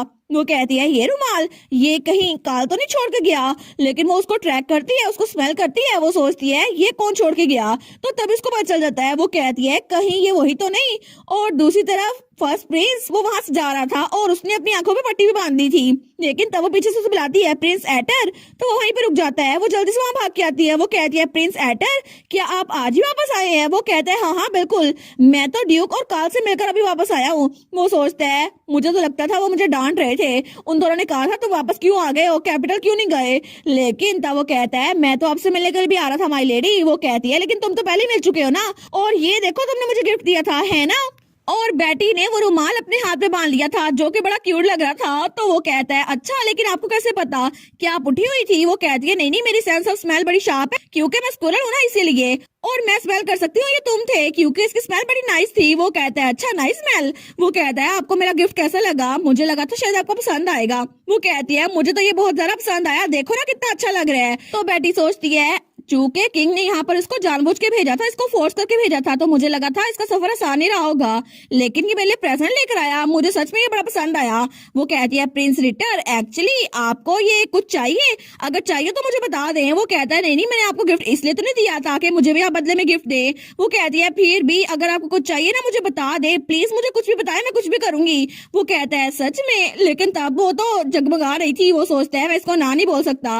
वो कहता है अगर आप इंसिस्ट कर रही हैं तो प्लीज मुझे एक फेवर देंगी। वो कहती है ठीक है कौन सा फेवर है। तो तब वो उसको थोड़ा सा विस्पर करते हुए कहता है वेल ये सिर्फ आप ही कर सकती है माय लेडी। और तब हमें अगले दिन का सीन दिखा रहता है जब वो लोग बाहर आ गए थे और तब वहां पे फेस्टिवल एंजॉय हो रहा था। वो कहती है कितने सारे लोग हैं ना, और वहां पे भी तो देखो कितने सारा फल है, और उधर भी देखो कितने सारे लोग हैं, म्यूजिशियन भी है। वो कहती है इतने सारे लोग मुझे पता नहीं चल रहा मैं कहाँ पे देखूं। वो तो बड़ी खुश थी। और तब वो कहती है प्रिंस एटर हम इधर चलते हैं ना। तो प्रिंस कहता है क्या हुआ माय लेडी। वो कहती है मैं आपको दिखाऊंगी ना फेस्टिवल, क्योंकि आप मेरे घर आए हैं ना, लेकिन क्या आपको बुरा लग रहा है, आपको कहीं और जाना है। तो प्रिंस कहता है नहीं नहीं कोई बात नहीं, मेरे बारे में फिक्र ना करे, असल में मैं नहीं चाहता कि आप मेरी गाइड बने, मैं चाहता हूँ कि आप मेरी फेस्टिवल पार्टनर बने। और उसने यही कहा था क्या कल आप हार्वेस्ट फेस्टिवल में मेरे साथ जा सकती हैं, और मैं आपके साथ घूमना चाहता हूँ। तो तब वो कहता है क्योंकि आज मैं आपको बाहर लेकर आया हूँ ना, तो मैं आपको एस्कॉर्ट करूंगा। वो कहती है अच्छा ये बात है। तो वो उसकी तरफ अपना हाथ बढ़ाते हुए कहता है बिल्कुल यही बात है, तो प्लीज मेरा हाथ पकड़ ले ताकि आप गुम ना हो जाएं। लेकिन तभी वहां पर कालीतूस भागता हुआ आता है। वो कहता है ओए दूर हो जाओ मेरी बहन से, 500 किलोमीटर दूर हो जाओ बुशी टेल से। तो फर्स्ट प्रिंस कहता है वो तो बॉर्डर से बाहर हो जाएगा ना। तो कालीतूस कहता है वो तो और भी अच्छा है। लेकिन तब बेटी कहती है क्या तुम भी हार्वेस्ट फेस्टिवल एंजॉय करने के लिए आए हो कालीतूस? वो कहता है हाँ हाँ बिल्कुल, और अगर तुम्हें कुछ देखना हो ना मुझे बता देना, मैं तुम्हारे लिए हर चीज खरीद दूंगा। वो कहती है अच्छा, मुझे तो अब लग रहा है कि डैड भी आना चाहते थे, लेकिन उसे याद आता है जब उसका डैड आ रहा था तो फ्रेडिक ने उसके पाँव पकड़ लिए थे, आप नहीं आज जा सकते प्लीज, आपको बड़ा काम करना है। और उसने कहा था नहीं नहीं डैड ऐसा मत करें। तो उसका भाई कहता है वेल वो तो बड़े बिजी होंगे, हम क्या कर सकते हैं, उनके बारे में भूल जाओ। लेकिन तब अपनी बहन को ले गया था। वो कहता है उधर देखो ना ग्रिल्ड टूब्रोजम है, और जाके वो खरीदते हैं। वो कहती है अच्छा लग रहा है, लेकिन पीछे प्रिंस एटर वो तो खड़ा रह गया था। वो सोचता है मुझे तो स्टार के साथ अकेले टाइम गुजारना था, लेकिन मुझे क्या पता था कि इतना इजी नहीं होगा। और वो बेचारा तो उदास हो गया था क्योंकि वो हमारी बेटी को बाहर लेकर आया था, लेकिन उसके भाई ने उसका पीछे अभी तक नहीं छोड़ा था। हमें हमारी बेटी दिखाई जाती है जो कि ग्रिल्ड टूब्रोजम खा रही थी। वो कहती है मैंने एक्सपेक्ट नहीं किया था कि फेस्टिवल में टूब्रोजम को देखूंगी, और ये रेसिपीज तो आजकल बड़ी पॉपुलर बनती जा रही हैं। तो तब वो कहती है कालीतूस मैंने प्रॉमिस किया था प्रिंस एटर से कि मैं उनके साथ टाइम गुजारूंगी, लेकिन अब तुम हम दोनों के दरमियान हो तो ऐसा लगता है कि तुम भी उनके साथ टाइम गुजार रहे हो। तो तब फर्स्ट प्रिंस कहता है अगर तुम ऐसे ही उस पर नजर रखते रहोगे ना तो आखिर में वो तुम्हें कह ही देगी कि तुम उसको तंग कर रहे हो। तो कालीतूस कहता है अच्छा, लेकिन अगर कोई मेरी बहन के करीब हो ही ना तो मुझे उस पर नजर रखने की जरूरत ही नहीं पड़ेगी। तो तब वो दोनों तो एक दूसरे को घूरी जा रहे थे। तो हमारी सोचती है देखा ये फिर से आर्ग्यू कर रहे हैं, मैं उम्मीद करती हूँ ये लोग अच्छे से रहे, लेकिन ये लोग तो लड़ते रहते हैं। तो तब वो कहती है लेकिन आखिर यहाँ पर फेस्टिवल इतना बड़ा क्यों है, एस्लान डची में तो फार्मिंग होती नहीं है ना, और मुझे पता है कि अभी फेरिस्टोन की वजह से फार्मिंग स्टार्ट हो गई है। तो कालीतूस कहता है ओ अच्छा, ये फेस्टिवल तो ओरिजिनली बाकी एरियाज को हार्वेस्ट करने के लिए था, और अगर उनकी हार्वेस्ट अच्छी होगी ना तो हम उनसे फूड ले सकते हैं। तुम्हें इस बारे में क्या लगता है, क्या तुम नॉर्थ की जनरोसिटी से प्राउड नहीं हो? तो हमारी हीरोइन सोचती है ये तो बस बुली बन रहा है, लेकिन जब वहां से गुजर रही थी ना तो वहां पे भी एक छोटा सा पौधा उगा हुआ था। वो सोचती है उसने कहा है कि आजकल फेरिस्टोन्स हर जगह उगाए जा रहे हैं, तो इसकी वजह से मैं उम्मीद करती हूँ कि हर जगह पे फसलें काश्त हो जाएं और ये फेस्टिवल ये बहुत ज्यादा अच्छा हो, और मैं प्रे करती हूँ कि सिर्फ नॉर्थ में ही नहीं बाकी के रीजन्स में भी हार्वेस्ट अच्छी हो। और तब वो कहती है प्लीज इस कॉन्टिनेंट के पीस के लिए प्लीज हमारी हेल्प करो। लेकिन तब तक शाम भी हो चुकी थी। तो कालीतूस कहता है आज का दिन कैसा था, क्या तुम्हें मजा आया? वो कहती है हाँ हाँ मुझे तो बहुत ज्यादा मजा आया, अगले साल हम फिर से आएंगे। लेकिन तभी वो कहती है क्या वो तो सर फ्रेडरिक थे ना? वो कहती है सर फ्रेडरिक आप यहाँ पर? तो वो जल्दी से भाग के उसके पास जाती है, तो पीछे फर्स्ट प्रिंस और कालीतूस भी थे। वो कहती है सर फ्रेडरिक आप यहाँ पर क्यों आए, मुझे लगा कि आप कैसल में होगे। वो कहता है लेडी बेटी मैं तो यहाँ पर फ्री सूप किचन की प्रमोशन देखने के लिए आया था। वो कहती है अच्छा फ्री सूप किचन, वो तो मैंने लास्ट मीटिंग में प्रपोजल दिया था ना और मैंने उसके बारे में बताया था। वो कहता है जी जी बिल्कुल, वो आपका ही कॉन्सेप्ट था लेकिन लोग के लिए नया था, और अगर हम इस कोने से मुड़े ना तो वहीं पर है वो फ्री किचन, अगर आपने देखना है तो मेरे साथ चलें। वो कहती है हाँ हाँ चलती हूँ। लेकिन तभी पीछे से किसी की आवाज आती है ओए तुम क्या कर रहे हो? लेकिन वहां पर एक नाइट ने एक लड़के को पकड़ा हुआ था। वो कहता है ये सारे के सारे इंग्रेडिएंट सूप किचन के लिए चाहिए कल के लिए, तुम्हारी हिम्मत कैसी उनको चुराने की? तो वो लड़का कहता है चुरा रहा था, नहीं नहीं तुम्हें गलतफहमी हुई है। तो हमारी सोचती है क्या इसकी बेल्ट के साथ ये जो लगा हुआ है ये तो ऑल पर्पस रिंग नाइफ है ना, ये इसके पास क्या कर रहा है, ये तो बहुत अरसे बाद आया था। तो तब वो नाइट कहता है मिसअंडरस्टैंडिंग, तुम यहाँ पर गार्ड्स के होते हुए चोरी करने की कोशिश कर रहे थे। तो वो लड़का कहता है नहीं नहीं मैं तो बस वो नीचे गिरे हुए थे ना उनको उठा के ऊपर रख रहा था। तो हमारे सोचती है आखिर ऑल पर्पस रिंग नाइफ इसके पास अभी क्या कर रहा है, वो तो मार्केट में अभी तक आया ही नहीं। लेकिन वो लड़का उसके तो ब्लू बाल थे और ब्लू ही आंखें थी। वो कहता है प्लीज मुझ पे रहम करे। वो सोचती है कहीं ये वही जीनियस इन्वेंटर तो नहीं वेन। और तब वो बताती है कि असल में किसी को नहीं पता था ये सब कुछ किसने इन्वेंट किया है, लेकिन हर कोई उसको जीनियस इन्वेंटर कहता था। लेकिन उस इन्वेंटर ने तो बहुत सारी चीजें बनाई थी जो बहुत ज्यादा यूजफुल थी, जिनमें से specially all purpose ring knife था जो कि हर एक इंसान के पास होता था, और इसके अलावा डोर क्लॉक जो कि 12 बजते ही डिफरेंट पोजेस बनाती थी, और इसके अलावा फ्लाइंग कैरेज। लेकिन वो कॉन्सेप्ट पूरा होने से पहले ही वो मर गया। लेकिन ये सारी की सारी इन्वेंशंस ये जीनियस इन्वेंटर ने खुद बनाई थी। तो तब वो सोचती है इन सारी इन्वेंशंस के अलावा मैंने उसके बारे में रूमर्स भी सुनी थी कि उसने बहुत ज्यादा अल्कोहल कंज्यूम की, और आखिर में इतना सारा वो बदनाम हो गया कि हर कोई कहता था अगर तुम ऐसे पीते रहे ना तो वेन की तरह मर जाओगे। तो वो सोचती है आखिर में अल्कोहल की ज्यादा होने की वजह से वो मर गया और सब लोग उसका मजाक उड़ाते थे। लेकिन अगर सच में ये वही है ना वो जीनियस इन्वेंटर, तो मुझे इसको रोकना होगा, और मैं इसकी एबिलिटीज का फायदा उठा सकूं, इससे प्रमोशन भी हो और इसकी भी जान बच जाए। तो तब उसकी तरफ देखती है। वो कहती है एक्सक्यूज मी क्या आप मुझे बता सकते हैं आपकी वेस्ट पर ये जो है आपने खुद बनाया है? वो कहता है क्या? तो तब वो कहता है आप इस बारे में बात कर रही हैं? हाँ मैंने इसको बनाया था। लेकिन तब हमारी बेटी कहती है हाँ हाँ बिल्कुल, अगर आप माइंड ना करें तो क्या मैं इसको देख सकती हूँ? तो वो लड़का कहता है नहीं नहीं मैं माइंड नहीं करूंगा, लेकिन अभी तक ये फिनिश नहीं हुआ, किसी को दिखाने के काबिल नहीं है। और वहां पर एक चाकू था और उसके साथ भी 2 चीजें थी। वो कहती है वाओ। तो तब वो कहता है अभी मैं इस पे काम कर रहा हूँ, इससे मैं थोड़ा सा काम और बढ़ाऊंगा। तो कालीतोस कहता है क्या बोल रहे हो, आराम आराम से बोलो ना, साफ साफ पता भी चले। वो कहता है मुझे माफ कीजिएगा, मेरी बात सुनना मुश्किल हो रहा होगा ना, लेकिन मैं बस आपको बता ही रहा था, फिर भी ये बहुत बोरिंग होगा। तो बेटी कहती है नहीं ये बोरिंग तो बिल्कुल भी नहीं है। और वो कहती है कालीतोस तुम उसको डरा रहे हो, बस कर दो। वो कहता है मैंने क्या बोला उससे, वही है जो अपने आप डरी जा रहा है। लेकिन हमारी बेटी उसके पास आती है और कहती है ये तो बहुत इंटरेस्टिंग लग रहा है, क्या तुम मुझे इसके बारे में और बता सकते हो? वो कहता है सच में आप मुझसे और सुनना चाहती हैं? तो हमारी कहती है हाँ हाँ बिल्कुल। वो सोचता है पहली बार कोई इंसान मेरी बात सुनना चाहता है, पहली बार कोई मेरे पास आया है। तो वो कहता है अगर आपको मेरे जैसे इंसान की बोरिंग स्टोरी सुननी है ना तो फिर मैं आपको। तो तभी उसके पेट से आवाज आती है, वो कहती है डिनर का टाइम हो गया है, तो मुझे लगता है हमें खाना खाते हुए बात करनी चाहिए। तो कालीतोस कहता है मैं भी साथ जाऊंगा, मैं तुम्हें किसी गुफपाल के साथ अकेला नहीं छोड़ सकता। तो वो लड़का कहता है गुफपाल, लेकिन फर्स्ट प्रिंस तो वहाँ पीछे अकेला रह गया था। वो सोचता है मुझे लगा था स्टार के साथ आज मैं दिन गुजारूंगा। लेकिन तभी हमारी हीरोइन उसके पास आती है, उसका हाथ पकड़ती है। वो कहती है एक्टर इस बार मैं तुम्हें एस्कॉर्ट करूंगी, तो मेरे साथ चलो ठीक है? तो वो कहता है सच में माय लेडी, उसका दिल तो धड़का था। वो सोचता है वाह सच में माय लेडी मेरे साथ है, मुझे इसी बात से खुशी हो रही है, चाहे उनके साथ कोई और क्यों ना हो। वो कहता है ठीक है तो आप मेरे लिए ये कर सकती हैं। वो कहती है ठीक है मेरे साथ चलो। लेकिन कालीतोस उस लड़कों को लेके जा था। वो कहता है ओए मेरी बहन का हाथ छोड़ दो, अपने गंदे हाथों से मेरी बहन का हाथ ना पकड़ना। लेकिन वो लड़का वो सोचता है ये इंसान तो बहुत ज्यादा डेंजरस है। और तब थोड़ी देर बाद वो लोग खाने की टेबल पर बैठ गए थे और वो लड़का तो खाना खा ही जा रहा था जैसे बहुत दिनों से भूखा हो। तो तब कालीतोस कहता है मैंने कभी भी किसी शेफ शिफ्टर के अलावा किसी को इतना खाते हुए नहीं देखा। तो हमारी कहती है उसको जरूर भूख लगी होगी ना। और तभी वहां पर वेटर आया था। वो कहता है ये ले 3 ड्रिंक्स और 1 वाइन का ग्लास, ये इस रेस्टोरेंट की तरफ से है। वो सोचती है अल्कोहल, क्या ये वाइन वेन के लिए है? तो वो कहती है मुझे माफ कीजिएगा लेकिन क्या आप इस वाइन को नॉन अल्कोहलिक ड्रिंक के साथ एक्सचेंज कर सकते हैं? वो कहता है जी ऑफ कोर्स। वो सोचती है मैंने एक बुक में पढ़ा था जहाँ लिखा हुआ था अगर आपको इन्वेस्ट करना है तो आपको अपने बाओबाब ट्री सीड को डिस्कवर करना होगा। और ये एक ऐसा सीड होता है जो कि बहुत ज्यादा छोटा होता है, लेकिन जब इसको उगाया जाए ना तो फिर ये जमीन से बहुत ज्यादा लंबा उगता है और इसके बहुत ज्यादा फायदे होते हैं।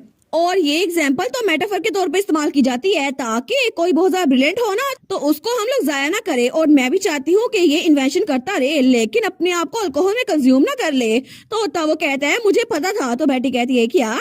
वो कहता है मुझे पता था कि आप स्पेशल है, लेकिन सच में आप में तो एक्सेप्शनल आई भी है और मेरी लुक्स के बजाय मैं तो सच में एक माइनर हूँ। आपको कैसे पता चला? किसी और ने कभी नोटिस नहीं किया? वो सोचती है एक माइनर, तो दोनों भी इसके तरफ घूर के देखते हैं। वो कहती है मैंने किया था लेकिन। तो तब वो सोचती है मैंने तो ड्रिंक इसलिए लौटाई नहीं थी ना क्योंकि इसकी एज इस हिसाब से नहीं लगती, लेकिन फिर भी क्या इसने पहले कभी अल्कोहल नहीं पी? वो कहती है वेन प्लीज कभी ड्रिंक ना करना। वो कहता है लेकिन अचानक से क्यों? वो कहता है अच्छा वैसे मैंने कभी ट्राई नहीं की, इसका टेस्ट कैसा होता है, लेकिन आप पहली इंसान है जिसने मेरी स्टोरी में इंटरेस्ट दिखाया है तो फिर मैं आपकी एडवाइस ले लूंगा। वो सोचती है मैं पहली इंसान हूँ, मतलब अभी तक कोई इसके पास इन्वेस्टर नहीं आया। वो कहता है मुझे पता है ये बिल्कुल मैस की तरह लगता है लेकिन फिर भी ये मैंने खुद बनाया है और ये ऑल पर्पस रिंग नाइफ है। तो हमारी कहती है अच्छा तुम्हारे पास इतना टैलेंट है, तुम्हारे पास तो बहुत सारे इन्वेस्टर होंगे ना, लेकिन अभी तक तुम्हें किसी ने ढूंढा क्यों नहीं? वो कहता है मेरी भी अपनी रीजंस है। असल में मेरे फादर ने बहुत सारे लोगों से पैसे उधार लिए हुए थे बिजनेस की वजह से, लेकिन उन्होंने किसी एक को भी एक पैसा भी वापस नहीं दिया और नेचुरली सब लोगों ने उनको उधार देना बंद कर दिया था। लेकिन तब मेरे फादर ने मुझे भेजना शुरू कर दिया और लोगों ने मुझे देखते ही अपना दरवाजा बंद कर लिया और लोग मुझे मारते भी थे। इसी वजह से इतने सारे टाइम के बाद भी इवेंचुअली मेरे पास कोई भी नहीं आया और मेरी इतनी इन्वेस्टमेंट के बावजूद भी कोई भी मुझ में इन्वेस्टमेंट नहीं करता और वो तो बहुत ज्यादा दुखी हो गया था। तो बेटी उसको देखती है, वो सोचती है वाओ मुझे लगा नहीं था कि इतना सब कुछ सीरियस होगा। लेकिन वो कहती है अपने आप पे कॉन्फिडेंस रखो वीन। तो कालीतोस भी कहता है एग्जैक्टली तुम्हें अपने फादर को सबक सिखाना चाहिए। तो फर्स्ट प्रिंस भी कहता है और तुम्हें इतनी मिजरेबल लाइफ गुजारने की जरूरत नहीं है अपने पेरेंट की वजह से। और सब लोग उसको इनकरेज कर रहे थे। तो बेटी कहती है मैं गारंटी देती हूँ कि तुम्हारी इन्वेंशंस दुनिया को चेंज कर देंगी और मैं श्योर हूँ कि लोग तुम्हें कभी ना कभी पहचानेंगे तुम्हारी वैल्यू क्या है।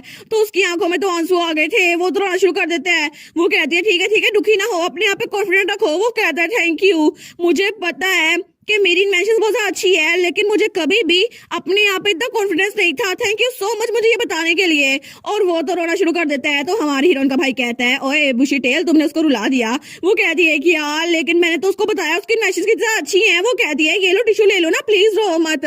वो कहता है थैंक यू। लेकिन हमारी उन कहती है, अच्छा वेन प्लीज काम डाउन और इसको देखो, मैंने तुम्हारे लिए एक प्रपोजल लिखा है और प्लीज तुम इसको देख लो। वो कहता है मेरे लिए? तो तब वो कहती है बिल्कुल, क्योंकि मैं चाहती हूँ कि मैं ऑफिशियली तुम्हारी इन्वेंशंस को अपने नाम करूं और इसके इन्वेस्टर बन जाऊं। तो क्या तुम इसको देखोगे? वो कहता है मेरी इन्वेंशंस को? वो कहती है हाँ हाँ बिल्कुल, इसमें मैंने कॉन्ट्रैक्ट लिखा हुआ है और इसके साथ डिटेल्स भी हैं। वो कहता है ठीक है मैं देखता हूँ। लेकिन वो उस डॉक्यूमेंट को देखते हैं। वो कहता है सच में ये सब कुछ? तो वो कहता है इसके अलावा डिपॉजिट भी लिखा हुआ है। लेकिन जैसे वो रकम को देखते हैं ना, वो तो चिल्ला उठता है। वो कहता है यहाँ पे तो बहुत ज्यादा जीरो है, आपको सच में लगता है कोई एरर नहीं है? तो बेटी कहती है बिल्कुल ये करेक्ट अमाउंट है और मैं नहीं चाहती कि तुम्हारी इन्वेंशंस को ऐसे ही सस्ते दामों में खरीद लूं, क्योंकि मैं चाहती हूँ कि तुम्हारी फ्यूचर वाली इन्वेंशंस वो भी बहुत ज्यादा वैल्यूएबल होने वाली है, तो उन सबको मैं खरीद लूं। वो कहता है मैं अभी इसको साइन कर देता हूँ। तो बेटी कहती है नहीं नहीं, तुम्हें साइन करने की जरूरत नहीं है, ये तो सिर्फ एक कॉन्ट्रैक्ट है, बाकी का रियल कॉन्ट्रैक्ट वो तो तुम्हें बाद में बना कर दूंगी। तो तब वेन कहता है मेरी सारी की सारी इन्वेंशंस जो मैं बनाऊंगा ना मेरी बाकी की लाइफ के लिए, वो भी सारी आपकी होंगी। वो कहती है नहीं, सारी इन्वेंशन दुनिया के लिए रखो, लेकिन उनकी इन्वेस्टमेंट वो मैं करूंगी, तो तुम्हें उनके लिए सोबर रहना पड़ेगा, तुम ड्रिंक नहीं करोगे। वो कहता है ठीक है मैं प्रॉमिस करता हूँ। तो फर्स्ट प्रिंस कहता है लेडी बैठी तो बहुत अमेजिंग है ना, ऐसा लगता है वो बिल्कुल एक रियल बिजनेसमैन है। तो कालीतूस भी कहता है ऑफ कोर्स वो मेरी छोटी बहन है ना। लेकिन तब कालीतूस तो बड़ा प्राउड था। वो सोचता है शायद इसीलिए कि ये बैटलफील्ड से बिल्कुल डिफरेंट है, जहाँ पे सिर्फ बुशी टेल ही काम कर सकती है। तो हमारी उन कहती है तो क्या तुम कल ड्यूक के कैसल में आओगे ऑफिशियल कॉन्ट्रैक्ट के लिए? वो कहता है ड्यूक के कैसल में? क्या आप ड्यूक असलान की बेटी हैं? और तब हमें कुछ दिनों बाद का सीन दिखा रहता है। तो तब वहाँ पर कुछ लोग आए थे। वो कहते हैं आप हमसे मिलना चाहती थी माय लेडी? तो हमारी बेटी वहाँ पर बैठी हुई थी और उसका ऑफिस भी तैयार था और उसके सामने 3 लोग खड़े हुए थे।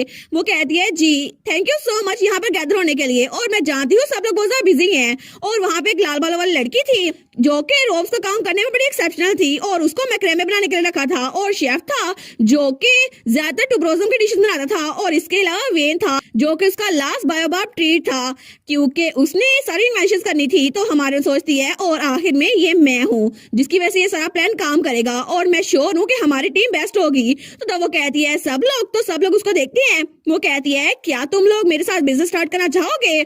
और वो तो बड़ी पुरजोश थी और थोड़ी देर बाद वो वहां से बाहर जा रही थी। तो वो सोचती है मैं तो सब कुछ तैयार कर ली है, और उसके हाथ में एक डॉक्यूमेंट था। वो सोचती है सब लोगों ने कहा वो मेरे साथ काम करेंगे, उन्होंने कहा ठीक है हम करेंगे और हम इस बार में पॉजिटिव हैं, हम कोई ऑब्जेक्शन नहीं कर रहे। और वे ने भी कहा था हम माय लेडी को ट्रस्ट करते हैं और जो आप कहेंगे ना वही करेंगे। शेफ ने भी कहा था जी बिल्कुल, मैं तो हर एक डिश बनाऊंगा। वो सोचती है मैंने तो सब कुछ इतना तैयार किया था लेकिन ये प्रपोजल किसी ने देखा ही नहीं, मैंने इतनी मेहनत की थी।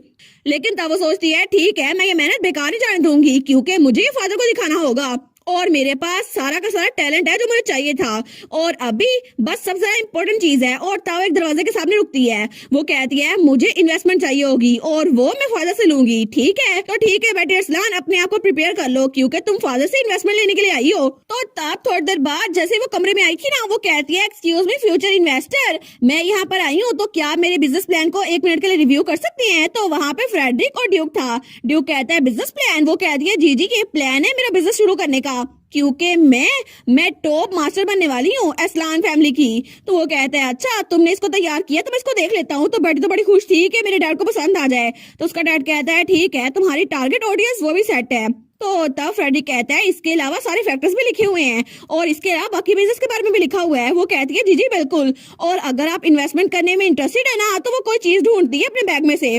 तो तभी वो वहां पर फेरी स्टोन कोई और चीज और वही डॉक्यूमेंट उठा के रख देती है जो कि वो टूथ फेरी देकर गई थी, लेकिन असल में तो उसके फादर ने दिया था ना। तो वो कहती है ये सब कुछ। तो उसका फादर कहता है क्या हुआ माय बेबी, तुम आखिर ये सब कुछ बाहर क्यों निकाल रही हो?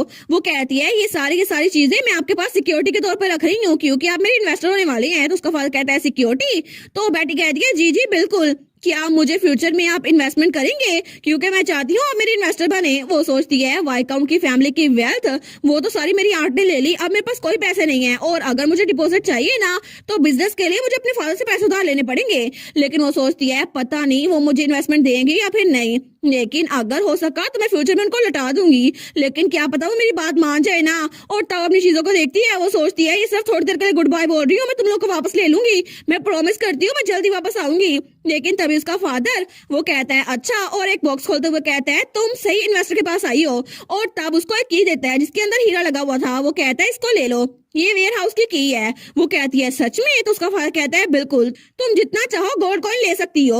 वो कहती है जितना चाहो? वो कहता है हाँ हाँ बिल्कुल। वो कहती है thank you so much dad, और उसको गले मिलती है। वो कहती है आप तो सबसे बेस्ट है डैड, और मैं प्रॉमिस करती हूँ आपको 10 गुना करके वापस करूंगी। तो उसका फादर उसके सर पे हाथ रखता है और कहता है नहीं, इसकी जरूरत नहीं है, और तुम मेरी प्रीशियस बेटी हो, तो तुम कभी भी मुझसे कुछ भी मांग सकती हो, मैं कभी भी तुम पे गिव अप नहीं करूंगा, और अगर तुम मुझे वापस ना भी लौटाओ ना तो फिर भी कोई बात नहीं, लेकिन अगर तुम चाहती हो ना एक मर्चेंट के तौर पर मुझे वापस लौटाओ तो फिर मैं तुम्हारा इंतजार करूंगा मेरी प्यारी बेटी। और तब स्माइल करके अपनी बेटी को देखता है। तो बेटी वो बड़े प्यार से अपने फादर को देखती है। वो कहती है सच में आपको मुझ पर इतना यकीन है? लेकिन वो कहती है फादर आपको ना जो चीज आपने दी है वापस लेनी होगी। वो कहता है क्या मतलब? वो कहती है मैं कसम खाती हूँ आप तो बहुत ज्यादा सॉफ्ट है डैड, ये तो बहुत बड़ा मसला है। तो फ्रेडिक सोचता है मास्टर सॉफ्ट है? वो कहती है अगर आपको किसी ने स्कैम कर लिया तो फिर? वो सोचता है अगर किसी ने स्कैम कर लिया तो वो खुद मरेगा ना। लेकिन तब वो जाते हुए कहती है जैसे कि मैंने पहले कहा था मैं प्रॉमिस करती हूँ 10 गुना करके लुटाऊंगी, तो प्लीज मेरा इंतजार कीजिएगा। और उसके बाद वहां से निकल गई थी। तो पीछे फ्रेडिक और ड्यूक था, और तब वो जाते जाते कहती है अब मैं चलती हूँ, मैं जल्दी सबके लिए गुड न्यूज लेकर आऊंगी, और थैंक यू सो मच इस की के लिए डैड। और उसके बाद वहां से भाग गई थी। तो ड्यूक कहता है सच में बहुत ज्यादा लंबा टाइम हो गया है ना? तो फ्रेडी कहता है जी। वो कहता है कितना लंबा अरसा हो गया ना जब किसी ने मुझे डांटा हो, क्योंकि वो मेरे लिए फिक्रमंद हो, है ना? कितना लंबा अरसा हो गया है, मेरी वाइफ के बाद अभी मेरी बेटी वही मुझे डांट रही है। तो फ्रेडी उसको देखता है और उसके बाद बेटी को जाते हुए देखता है। वो कहता है जी मैं जानता हूँ, क्योंकि अभी इस दुनिया में सिर्फ एक इंसान है जो गोल्डन लाइन को डांट सकती है, और वो कोई और नहीं सिर्फ लेडी बेटी है। और बेटी तो आराम से वहां जा रही थी क्योंकि उसके फादर ने उसको इन्वेस्टमेंट दे दी थी। और इसी के साथ ये वाला पार्ट यहीं पर ख़त्म। तो आप लोग बताइएगा आप लोग को ये पार्ट कैसा लगा, और वीडियो को लाइक और चैनल को सब्सक्राइब लाजमी कीजिएगा। बाकी वीडियोस का लिंक भी स्क्रीन पर नज़र आ रहा होगा, तो काइंडली उनको भी चेकआउट कर लें। और thank you so much for watching my videos. Stay safe, bye bye.